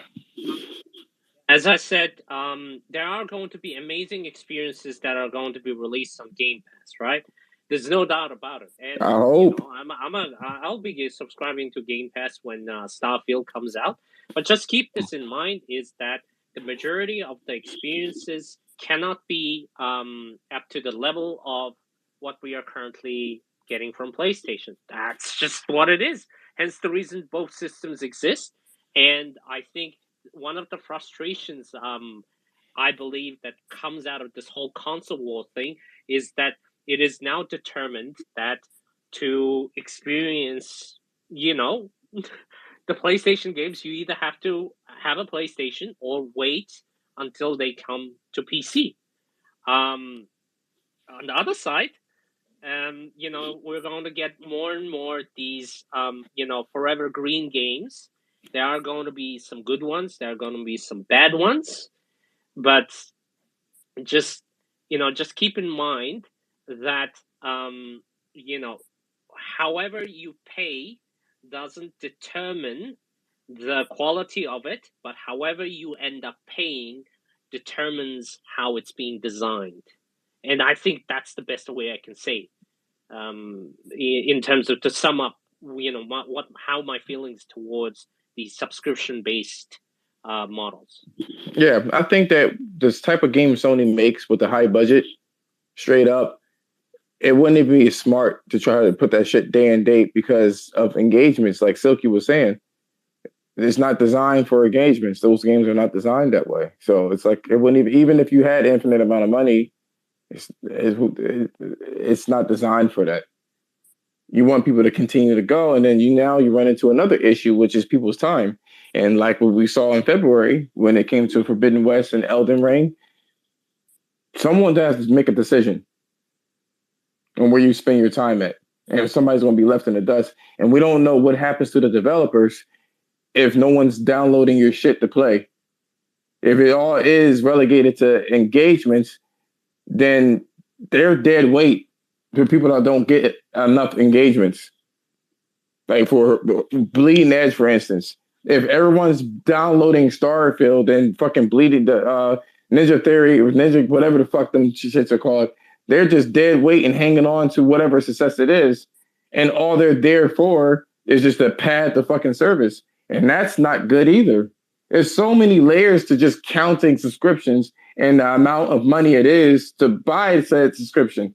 There's more to it than that. It's such a binary way of looking at things. There's psychology, and then there's other factors that I just mentioned before. Mindbender. What's up, man? What's up, bro? Am I hearing you correctly? So are you an advocate for this PlayStation Plus service? Is that what you're saying? I'm not an advocate of subscription services and never was. Okay. I'll just make sure. I don't want to pay for PlayStation Plus. I know it's a necessary evil. I don't like microtransactions. I know it's a necessary evil. It doesn't matter if I was on Nintendo's console or Microsoft console or PlayStation console. It doesn't matter. I don't want to do it because I like owning my shit. Like with Game Pass, and I think Dubuck was mentioning this shit too. If you don't have an internet connection, you're not playing those games. Yeah, no doubt. I don't want to have it. I don't want to have an issue. There's frequent outages where I'm at now, and some people like Dubuck have issues with their internet. So Game Pass is an annoyance. Even if it was successful, let's say that his internet went out, and now you're just like, what the fuck? I can't even play shit. Well, I should have just purchased this shit a long time ago if that was the fucking case. But then if you decide to go the route of purchasing the things, then the Game Pass subscription drops. Well, I mean, we just have to be realistic. They're not putting these infrastructures together for us. They're not doing it for us. They're doing it for our children and these younger generations because they don't even have the experience that we've had in video games back in the day. They have been in an online world as long as they've been playing games. So microtransactions and online gaming and games as a service and all that shit, it doesn't bother them because they love buying skins. They love buying shit for their games. So it's not for us. We're just caught in the beginning of it, in the epicenter of it. But they're going to drag us along, kicking and screaming anyway, because it's their business and they're going to run it the way they see fit. And the thing is if you want a game, you're just going to get on the bus or you're going to stand there and watch it drive away. So I mean, it's just the wave of the future. It's the way it's going. So I mean, music did it, movies did it. So gaming is obviously going to follow that. So gaming is not the same type of. Well, it doesn't matter. It's not about that. It's about IP. It's part of what I'm saying is that gaming is not consumed the same way as these other. No, that's not what I'm saying. What I'm saying is it's about intellectual property. But what you just said is that the movie industry did it, and there's a reason for it. Once again, what I mentioned before is time. I want to try to, because again, I got games to play, so I want to try to get everybody in here. Go ahead. Somebody else. Go ahead. Yeah, so I just wanted to point out when it comes to these games, I think we all agree games as a service is perfect for the game subscription, and we also have to take in consideration that games as a service were the most profitable this last generation, and even at the beginning of this generation. So as far as it being sustainable, I think that's our answer right there. That's where the game industry makes most of its money, is in games as a service. So I just want to leave that there and just say that we're going to see more of it. Sony's developing 10 of them. Games as a service or multiplayer games have been Xbox's DNA since its conception, and that's the reason why I got on Xbox. I think if we go back and we look at where they came from, Sony was known for their strong single player experience. Microsoft was known for their multiplayer, i.e., Gears, Forza. Because of Xbox Live, and let me just say this: that's disingenuous what you're doing. What? And I say this because you're saying that games as a service that type of game is the most successful. But here's the thing: there's only like one or two of them that is the bulk of everything, and everything is so distant. Well, no, you know what I'm saying. Well, no, you can look at Apex. You can look at what is that other shit the kids play? Roblox. You can look at Minecraft. You can look at any of these games that are just ongoing, never-ending games as a service with recurring updates, and they are. Yeah, but like I said, the rest of them are so distant in the past. You got to take attention from those which are fully in the tooth, long in the tooth. Well, I mean, if you say that, then you got to say, okay, PlayStation has only had 3 games that sold over 20 million out of hundreds that they've made. Like, think about okay, that. so but do you keep saying but Sony, but this? I'm talking about games as a service. Yeah, Again, you still gotta knock these motherfuckers off the top. The main people that are having their games as a service. There have been many people to contend with World of Warcraft and failed over and over and over again. So stuff like that. So the thing is, it's not like you just make a game and call it a day and it just works. That's why Sony's making 10 of them, because one of them motherfuckers need to be successful, and then we go from there. Yeah, I know, but that's with anything. That's what I'm saying. Like, you can look at single player experience games. But they're not going away though. And I'll tell you the reason why they're not. There's a lot of different. Damn, this shit. I should have known this fucking conversation was going to be way more complicated than the whole fucking hour. I wasn't trying to stretch it on. What I was basically saying is that games as a service are the most successful games on the market to date. You look at Minecraft, it's the number one selling game. You look at Roblox, it's probably one of the number one grossing games as far as revenue. So we can't sit here and say that they aren't the number one. I don't think anybody did. It's just hard as hell to get in there and take the shine. Just to take a piece of that shit is hard as hell to do. Yeah, no, Nelson. Yeah. That all boils down to what game are you making. It's more pressure to make a good game. If you make some bullshit, it's not going to take the shine away from these games that have been thriving. But if you come out with a good, genuine game with lots of content, yes, it will take some of the shine and it will thrive. Nelson, what do you guys say? Last thing was, I was just going to be like, well, think about it this way too, with the single player games that Sony brings out. A lot of these guys that don't play a lot of service games and stuff, or they do it on Xbox, they'll get PlayStation Plus or whatever for like 2 months, play everything that came out that year, pay $15 or $30 or whatever, and they're fucking out for the year. That's not going to sustain being able to create those, because that's what I'm going to do for Xbox. If they ever come out with stuff I get, I'm going to get it for like a month and then play what I need to play, and I'm fuck out. But Dr. Mind mentioned that shit too. They're making it for they're seeing what's happening in the future, and that's what they're making it for. And I agree with that for sure. But there are transitions that needs to happen as well, and you still need quality. Is at the end of the day, you can't just throw shit out there and call it a day. This is why Sony is like doubling on their IPs. They're focusing on their IPs, laser focused on this. You know what I mean? Because at the end of the day, just like with Disney, and what made Disney Plus have 140 million subscribers, or I guess subscribers you want to call them, it's because of the quality of their IPs. Yeah. Hey, so would you agree that it applies more pressure to make a better game? If it's not in the subscription services, yes. No, I'm talking if it's in a subscription service. No, I do not, because what you can do is just reskin shit and keep it moving. Because honestly, what ended up happening with Fortnite is that they PUBG shot themselves in the foot by being exclusive to Microsoft and PC. So and I think PlayStation had a massive fucking hand in the successful PUBG, not PUBG, Fortnite. Fortnite was a fucking. What you're saying. I just want to make sure I understand this correctly. So you're saying that it's impossible for games as a service to break into. Who said impossibility? I never said that. Not impossible. Why do people do that just to try to prove a point? You said that murder is absolutely great. Like nobody said no. What's this hyperbole?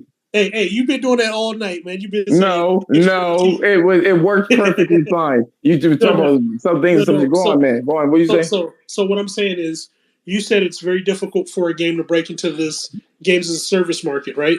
But at the same time, you're also saying that it's going to encourage people to be lazy and not create a good game. No, it's going to make them too safe. That's what I'm saying. I didn't say lazy either. I actually didn't say anything at all about it. But now that you mention it, it's about, like when I said it, you said no. They're just going to reskin and call it a day. That's being lazy. Yeah, but that's not being lazy. That's being safe. Okay, I guess we just looked at it differently. I just want to make is that, at the end of the year, when Starfield comes out, I am going to subscribe to Game Pass to play Starfield. But what I know is I am not just paying for Starfield. I am paying for Crackdown. I'm paying for Bleeding Edge. I'm paying for Halo, Forza. Everything that is in Game Pass, I am paying for that when on the day that I want to play Starfield. As a result, what I know is that the money that is should be allocated to the most successful product is being dispersed to almost to all of them.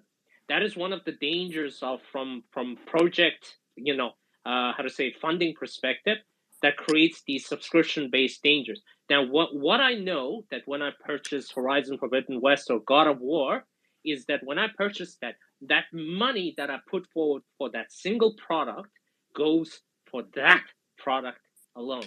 So Silky, one of the things I want to keep saying is that a lot of people think that Game Pass is like, sometimes you can think of the you're paying for the games that you only play for, and that is a good way to look at it from your perspective. But from the end developer's perspective, you subscribing to Game Pass is not just paying for the game that you are currently experiencing and the quality for it. It is also being, utilized to subsidize every single product from bad to best. Just that's just one of the critical factors. You have to be very careful how you approach subscription based these types of models. Well, what's his name said this shit too. He says Chico was like, oh, this fear mongering. It's not necessarily fear mongering. I just want to know what's these crazy ass quality games that you're picking up on Game Pass. That's what I want to try to figure out. Is it the prospect of you getting free, of you getting these games, or is it really a quality game that you're cranking out? And you mentioned, Silky, about engagement, and it doesn't seem like these games are very engaging to your ass. I'm actually on my game right now. What game? Forza. The fifth one, right? Yeah. Okay. All right. This just came out. Okay. Let's see how long that lasts. What about the other ones? I can only play one game at a time. That's the time. That's the time investment I was mentioning. But the thing you already could have bought that game if you could only play that game at a time though too. Yeah. No, he don't have to pay $60 though. I can easily switch and go play something else. So I can easily quit my job and go to another one. See, that's a hyperbole you were talking about. See, you did it again. Not what you were saying. I have my limits on hyperbole. What I'm saying is this. Someone said it earlier. They said, what was it? They'll get Game Pass. They're saying it's like 120, 180 a year or something like that, instead of just buying two games or something like. I forgot what it was, but it equaled up to 120.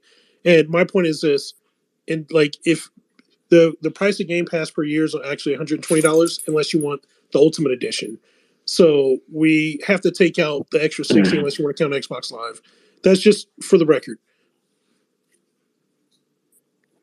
Okay.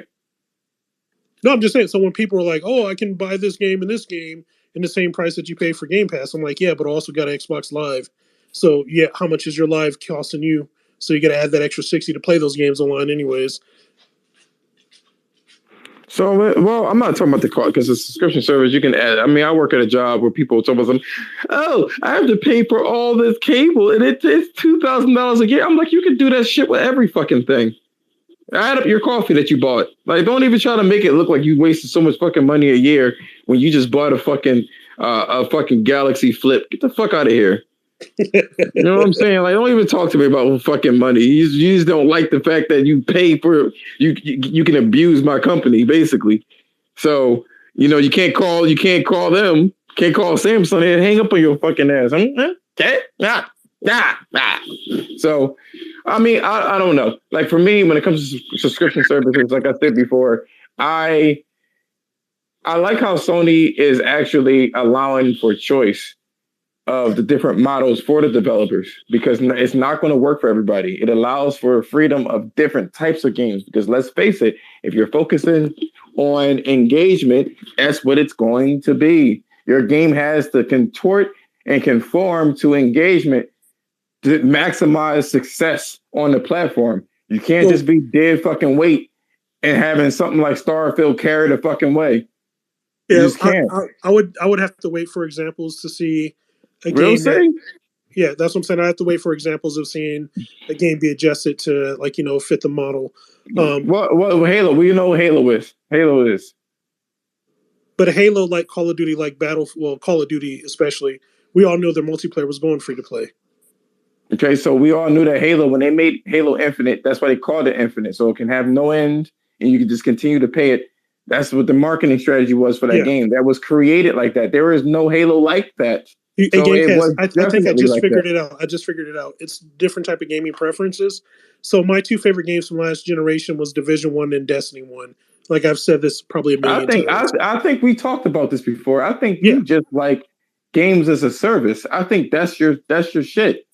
Yeah, I'm a competitive gamer. Like I've said it before. You say competitive, but I think it's more to it than that. I think it's the games as a service. Wait, no, I've always been that way. Back in the days, like playing Mortal Kombat and all that at the arcade until I got my own game, playing Power Stone, playing WWE games, playing GoldenEye. But there's competitive and then there's games as a service. No, but what I'm saying is even if you do away with Xbox Game Pass, I would still play these games. None of the games that I've named are in Game Pass. So it's not even games as like I'm not talking about Game Pass. I'm talking about service. Yeah, I'm talking about I'm talking about you as a person and just the type of games that you like. I would agree with that. I do like the fact that games as a service evolves because I would have never seen. I guess it had to evolve. Fortnite turned into what it is now. Yeah. You know what I'm saying? Right now, if you don't know, they took the building mechanics out of that shit and now you can jump and climb and shit like that, which is very interesting. The way, like, if I could build a studio, like, say, for example, if I was in charge of Horizon Forbidden West, what I would do is have an A team and a B team. If the budget allowed, the A team is in charge of actually creating the game. The B team is in charge of, like, future DLCs. So that way, when the B team is working on the assets that are already baked into the game, they don't have to worry about, like, creating anything new as far as, like, game mechanics or anything like that. They're only creating new content. That'd be great. Great. But Microsoft doesn't have the capacity to do that. No, I'm not talking about Microsoft. No, I know, but I'm talking about Microsoft. That's the problem with when people have an issue with it. Yeah, I was just explaining me as a gamer. No, I know. That's excellent. What you're saying is excellent. Microsoft doesn't have the capacity to do what? They don't have the capacity to manage. Are you talking about $1 billion company? The richest company in the world. I mean, that just sounds weird to me when people say shit like that. Like, you're talking about $1 billion company. They don't have the capacity to do something. Wait. Hold on. They're $1 trillion because I was going to say $2 trillion to be exact. Trillion. And they don't know how to manage. Now, that makes your point even worse. What's worse about it? Because you're saying that $1 trillion company does not have the capacity to do something. That sounds crazy. Do you know where it happens all the fucking time? It does not happen all the time. It happens. I'm not talking about Microsoft as a whole. Like, come on, man, you old enough for this shit. We know what we're doing here. No. I'm not talking about Microsoft as a whole. I'm talking about the gaming. I'm talking about the gaming division. Microsoft. Hey, let me just do this. Let me just do this in particular. Do you know how they're getting their money? Of course, everybody knows Windows is the driving force behind Microsoft. Okay. We know that. Do you know that shit is on autopilot? Did you know that? I mean, why wouldn't it be after all these years? Okay, it doesn't matter. It's a yes or no. Okay, so now you say yes to that thing. What about the fucking Zoom? What about the other fucking things that failed within that? So clearly they have a management problem. If it's not autopilot, where companies in the U.S. Microsoft as a when companies in the world, Microsoft buys tech. That's all they do. They buy tech, and people don't understand. Microsoft will buy some shit just to bury it, so they don't have any competition. They'll bury it. And they might try something. Did it work? Did it work burying? It don't matter. Apple? Did it work? It wasn't necessary for them to survive. But did it work? But did it work? You said that they buy you. But you mentioned what I'm saying. But you mentioned you said that they will. Tech companies will buy shit to bury it. It wasn't necessary whether if it succeeded or not. It wasn't necessary. They just wanted to try it, or they wanted to buy the tech to try some tech for future tech. I mean, I have enough information on this company. So here's the thing. You know what they do then. You know how they operate. They try things, and again, if this is the case, what they're trying to do with Microsoft, then it is what they're trying to do with PlayStation. It ain't working either. Can't do what Microsoft does. That's they can't fine. do it. I heard about this shit before, and that's fine that they can't do it. My whole situation is this: they mismanage things a lot. If they were so good at managing shit, this is a $1 trillion company. Just because in the way that you perceive it, you may perceive it as mismanagement, but you don't know what the reason. It's mismanagement for the people that's working under them or leaving. So it's mismanagement is mismanagement. We're not doing any caveats. Are they leaving? No in caveats. droves, or is 1 or 2 people leaving? 3 droves. 4 people. Droves. When was the last time Microsoft had a large exodus of employees? It was a week ago. How many left? I would say in that particular development, probably about 70 people. So 70 people in a certain division left. What division was it? It was the gaming division. So 70 people in Microsoft. What I'm trying to ask you, what does it matter for that particular Gamecast? Like you told me, you got to post proof, man. That's what I'm saying, bro. No. I don't know what you were saying. Actually, you said that's what I'm saying, but you saying where? I'm saying people are leaving, bro, even if they were leaving. Okay, and I'll find the information and I'll post it. But your argument, your argument is this: that it doesn't matter if they're actually leaving in droves or not. It's all about. I'm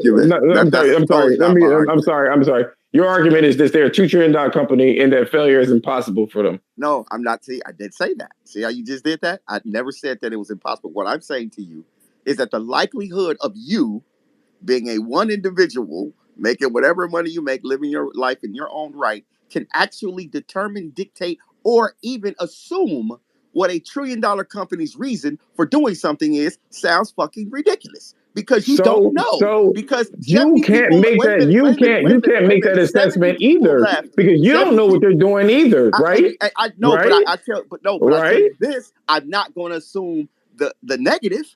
Not with $1 trillion. You cut out there. Yeah, I think his point is Microsoft has enough money to money hat this and forget about it. Facts. I couldn't hear you. We had some shit opening. Say again. So I said Microsoft has enough money to money hat this and forget about it. Like pretty much put it in a reoccurring thing. So how does that work into your interests as a consumer? Because I'm enjoying what they offer. Game Pass. Yeah, Game Pass. Right, I'm enjoying what they offer. Okay, so within Game Pass, and I can't even argue that. If you enjoy what Game Pass have to offer, that's you. This conversation is about subscription services. I got you. Hey, Gamecast, I'll put it this way. If I only wanted MLB to show from Game Pass, it's money well spent because I also get live. That's what I just said. Yeah. If you enjoy whatever content that comes out of it, then that's you. To me personally, there's a lot of potential for the people that are trying that work for Microsoft and then left Microsoft. Are you going to stop gaming when it becomes a full-on thing? Hey, wait, Mindbender. He does understand that most of those people that left also left Sony to join Microsoft, right? Facts. And they came back. What do you mean most people? You talking about 4 people? No. I'm talking about you're talking about from the initiative. You talking about 4 people? The initiative. You talking about 4 people? Yeah, but when those 4 people left, did they all leave though? Did they all leave? Not all of them left. No, they had a few people leave, and we don't know the reasoning. And then on top of it, you got to look at the age or how long they were with Sony. A lot of these people were contractors. Those 70 people that left were contractors. Yeah, the initiative's only doing contract work. They were contractors. So whatever they needed to do, they were done. Just like what you said to me, I'll provide whatever proof that I can provide to substantiate my particular quote. I don't have any problem looking for that, and if I'm wrong, I'll easily say I'm wrong. I have no problem with that. I'm not going to assume that. To me personally, I don't like what they're doing, and I would never be a customer for them. Okay, so if you like what they're, there's no question to ask me. It really isn't. Well, no, Okay, I so have a are you different. going to stop gaming? The answer. There's no question to ask.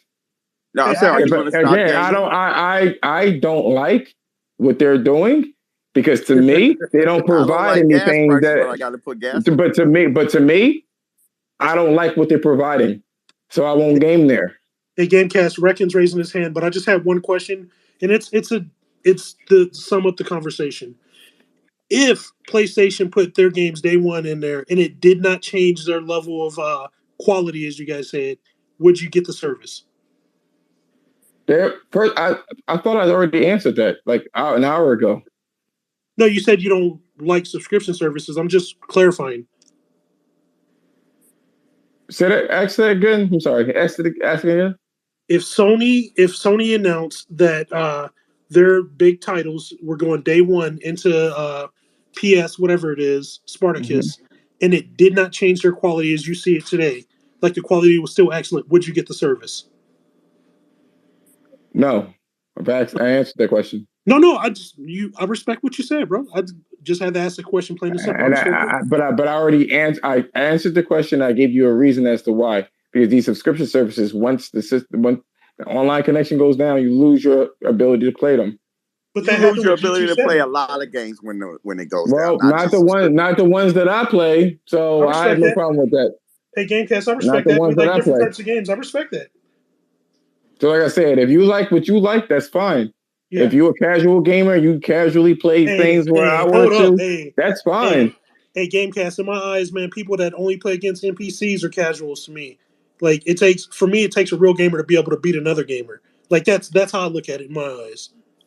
That's a fair assessment for your reality. Yes, I'm gonna argue with you. Yeah, no, I was just stating that. That's all, bro. We're good. But I'm not going to argue with the situation. No, I wasn't trying to start an argument or anything like that. I was just saying that's my take on it. That's all. Because you said I'm a casual gamer. I didn't say you was a casual gamer. No. You said if you're a casual gamer, and that's what I said. But you're looking at it as a negative. Casual meaning that you casually play, not like you're less of a gamer. That means that you don't play as often. That's what I mean.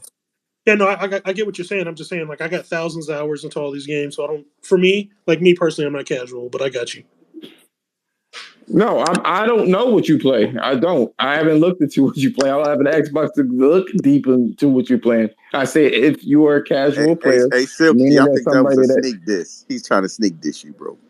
So if anybody plays games on a casual level, meaning like timing, it works out for them, these services, because you're not heavily invested. You're not asked to put in 100 of hours off rip to beat the game. Yeah, right. No, I understand, bro. So either way, in terms of the reason why everybody's in an uproar or whatever the case is, people don't want the quality to degrade. At least okay. On Sony. So let me ask you this then, right? Because that narrative, I think that narrative is probably dead and buried in the grave. Because here's the thing: if you do not provide quality, nobody's going to subscribe. Yeah, people. So you need quality in order to keep people, to drive people to your service. Depending on what it is. And wait a minute. And they just bought Bethesda and Activision. So now Bethesda and Activision don't make quality games? They haven't in a while, no. Okay, but I'm saying, but they don't at all. At some point, they did, and their existence. Wasn't Deathloop the highest rated PlayStation game last year? I don't give a fuck about them ratings. It wasn't a good game. That was the only game I regret buying last year. That game sucks. Hey man, I respect that. I'm just saying, like, we're talking quality. Who determines quality? Is it the critics? Everyone that I talked to that played it, except for one person, determines quality. Look, in terms of quality, we can't exclusively go by the Metacritic score. No. So quality is determined by the individual. Period. Yep. People didn't like that. People didn't like Dying Light 1, and that game got like a 7 on Metacritic, and it was one of my most played games, and a lot of people's most played games. So what you guys are saying is I can say Crossfire X is quality. If you want. So quality is perspective now. As for a PlayStation community, we're used to a certain quality. Is that fair? I'm trying to understand it.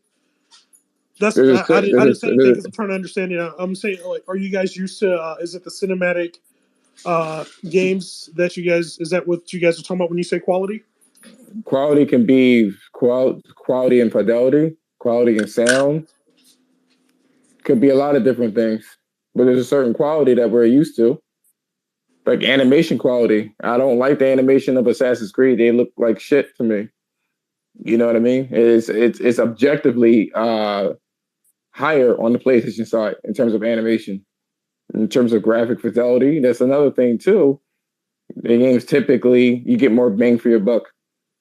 So if somebody wants to be a graphic whore for consoles, you can probably go on PC. You still can't override animations. Animation can look like booty cheeks regardless of what the fucking game looks like. Yeah, PlayStation has the best animations. I spoke to the PlayStation dev that's always in here, and my theory on it is it's the camera angles that make it seem more impactful. No matter if you're playing God of War, Cinematic. That's the point. That's it's all about the cinematics, the way that in the way they do their mocap. However way they go from A to B is of different quality. That's all I'm saying. No. Hey, I didn't take anything away from it. I said I like it. I like it, bro. I didn't take anything away from it. Although I think the cinematics in Gears are really good too. That's some of the best parts of it. Yeah, Gears is dope. I mean, Marcus Fina say that. If you leave Gears out of a great game conversation, you're being dishonest. Most people do. Most people say it doesn't look good. It just can't. Yeah, that they're being dishonest. Period. I would say the weather effects. No, it does look good. I like the weather effects in Gears alone is dope. Like the weather effects is crazy in that game. So I mean, you're being disingenuous if you say that. Period. Yeah, a good graphic game is a good graphic game, and consistency as well as another factor. There's typically more freedom when it comes to the PlayStation developers as well. What you get? Like, what do you mean? The developers have more freedom to make what they want to make. How do you determine that? It has the most diverse genre of games on the console. Wait, whoa, what? That's wait a minute, bro. Did you just say that PlayStation has the most diverse library in gaming? See, this is a person, guys, that don't know what he's talking about at all. Oh my god! All right, I'm gonna leave that one alone, bro, because I could go down the list right now. If it's grid, from what I've heard, you don't play games anyways. I hope you definitely know what you. I hope you're gonna leave it alone. Give me 10. I hope you leave it alone. 10 diverse games. Give me 10. 10 diverse games. Shadow of the Colossus, Killzone, Patapine, Flower. At the time they had that there too. The Last of Us was also there too. Gran Turismo, MotorStorm, Apocalypse. Little Big Planet was New Dreams. Like, how long you want me to go? Okay, and Microsoft does not have equal matches for those. No. Oh my god, yo. Okay, no. They don't even have this. They don't even have. Yo, Josh. You know what he was trying to bait you, man. He was trying to bait you into saying some of the bigger ones. So he could say, "Oh, it's just an over the shoulder narrative driven." No. He named 3 games from 10 years ago. That for everything that you get ready, everything I knew he was getting ready, or I didn't know he was going to say, but everything I assumed he was going to say, there's a match on the Xbox. There's one that matches it. So I don't understand what's a match for Dreams on Xbox? Sparks. Yeah, Sparks came out on the Xbox One. but I don't think was that Microsoft first party? It doesn't matter. Yeah. The hell was that? That was first. His dog. I said Sony. So yeah, I deliberately said first party. So if I look up the games, why you beating that dog up like that? My bad. No, hey, I'm making coffee, bro. I'm making coffee. Why you beating that dog up like that, man? That's why I ain't saying nothing. Hey, no, my dog's a monster, man. I wouldn't hit my dog. That's why it was quiet. He said, you got a Labradoodle or something, don't you? Something like that. What you got? Wait, hold on. Wait. Are you starting the coffee from scratch? Yeah. Why would you make coffee any other way?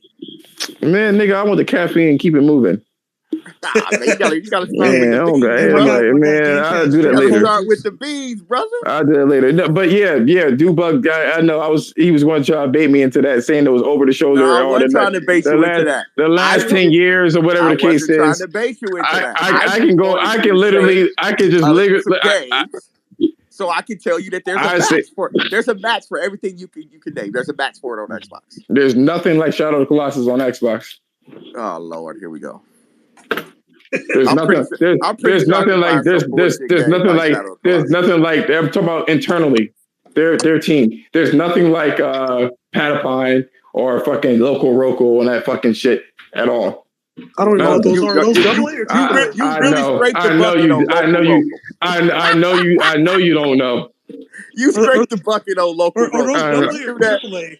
Because there's nothing like Crackdown on PlayStation. Does that count? That's facts. That's what I'm saying. No. The thing that's like Crackdown. The thing that's like Crackdown is Starhawk. Sorry, we already got that. Starhawk. Starhawk. Sorry. Come on. Multiplayer destruction cities or is it? There's nothing on PlayStation like Sea of Thieves. Now what? Okay. There's nothing on PlayStation like Grounded. Now what? I mean, bro, do you understand that your statement was really ridiculous? That's all I'm trying to point out. Oh no! It wasn't ridiculous. It wasn't ridiculous. It's factual. How many genres does Microsoft cover? Is the actual question? No. Don't move the goalpost. We stay. That's not moving again. That's not moving the goalpost. We stay right specifically. I specifically said PlayStation, and what Microsoft has. If you're going to worry about them talking about some first party, they didn't have enough developers to actually make any other genres. Now you see that? Now we get ready to start. Now they do because they purchased them for $68 billion. So yeah, now they do. Are you doing sign language right now? Are you doing sign language right now? Shame and guilt and the need to be right. Is that what you're doing right now? Wait. It's mismanagement and it's been going on for like that for a while. Look, I heard the news in the studio and proof of the unit say there aren't any in Germany. I said, okay, that was a long time ago. My bad. Let's say both companies have a unique set of games to themselves. So to say that one has more diversity than the other one is fucking ridiculous. It's not though. So I'm going to end it here. I didn't know it was going to take 3 fucking hours. I am so disappointed in myself. It was only supposed to be an hour, and I was supposed to be talking about the fucking spoilers for Horizon. But things are what they say, subject to change. Everything's fluid, bro. We make the pod good, man. That's fact. Are you doing beats first or are you getting right on? I'm getting right on. I can't even do that shit. But no, I'm not getting right on. I have some conversations to have. Hey, yo, Cass, I'm going to have to send you that link to, I finished this project with this one artist. We just put it on Apple Music, Spotify, iHeartRadio and all that. I'm gonna have to send you the link, bro. I heard about that. Hey, we also have that. Hey, send me the link too. Hey, doctor, send me the link too, man. We also have to have that conversation because I've been hearing some things, man. Oh man, you know what? We can have it, but I'll have it out of respect because you asked. But like I'm not like I won't. Bullshit. It was bullshit. I won't say anything. I won't say anything now because it's irrelevant at this point in time. But yeah, now just hit me up in Discord, and you can ask me all the questions you want to ask me. Bro. Hey, as we seen, look, falls away. Look. You know what? Too, I'm gonna handle it better than Will Smith. Oh damn. Damn. Hey, time reveals all, man. All bullshit falls away, bro. I'm just gonna. Hey, you know what I'm saying? That shit fell off like old autumn leaves, nigga. You know what I mean? Crunchy as shit. Anyway. But yeah, I'll send that link for that shit. I'll send it to you too. So. All right, cool. Hey, it's always good, man. To get Gamecast a T-shirt, man. Yeah, what kind of T-shirt? I'm gonna get Gamecast an Xbox T-shirt, Xbox Game Pass T-shirt. I'll burn that shit to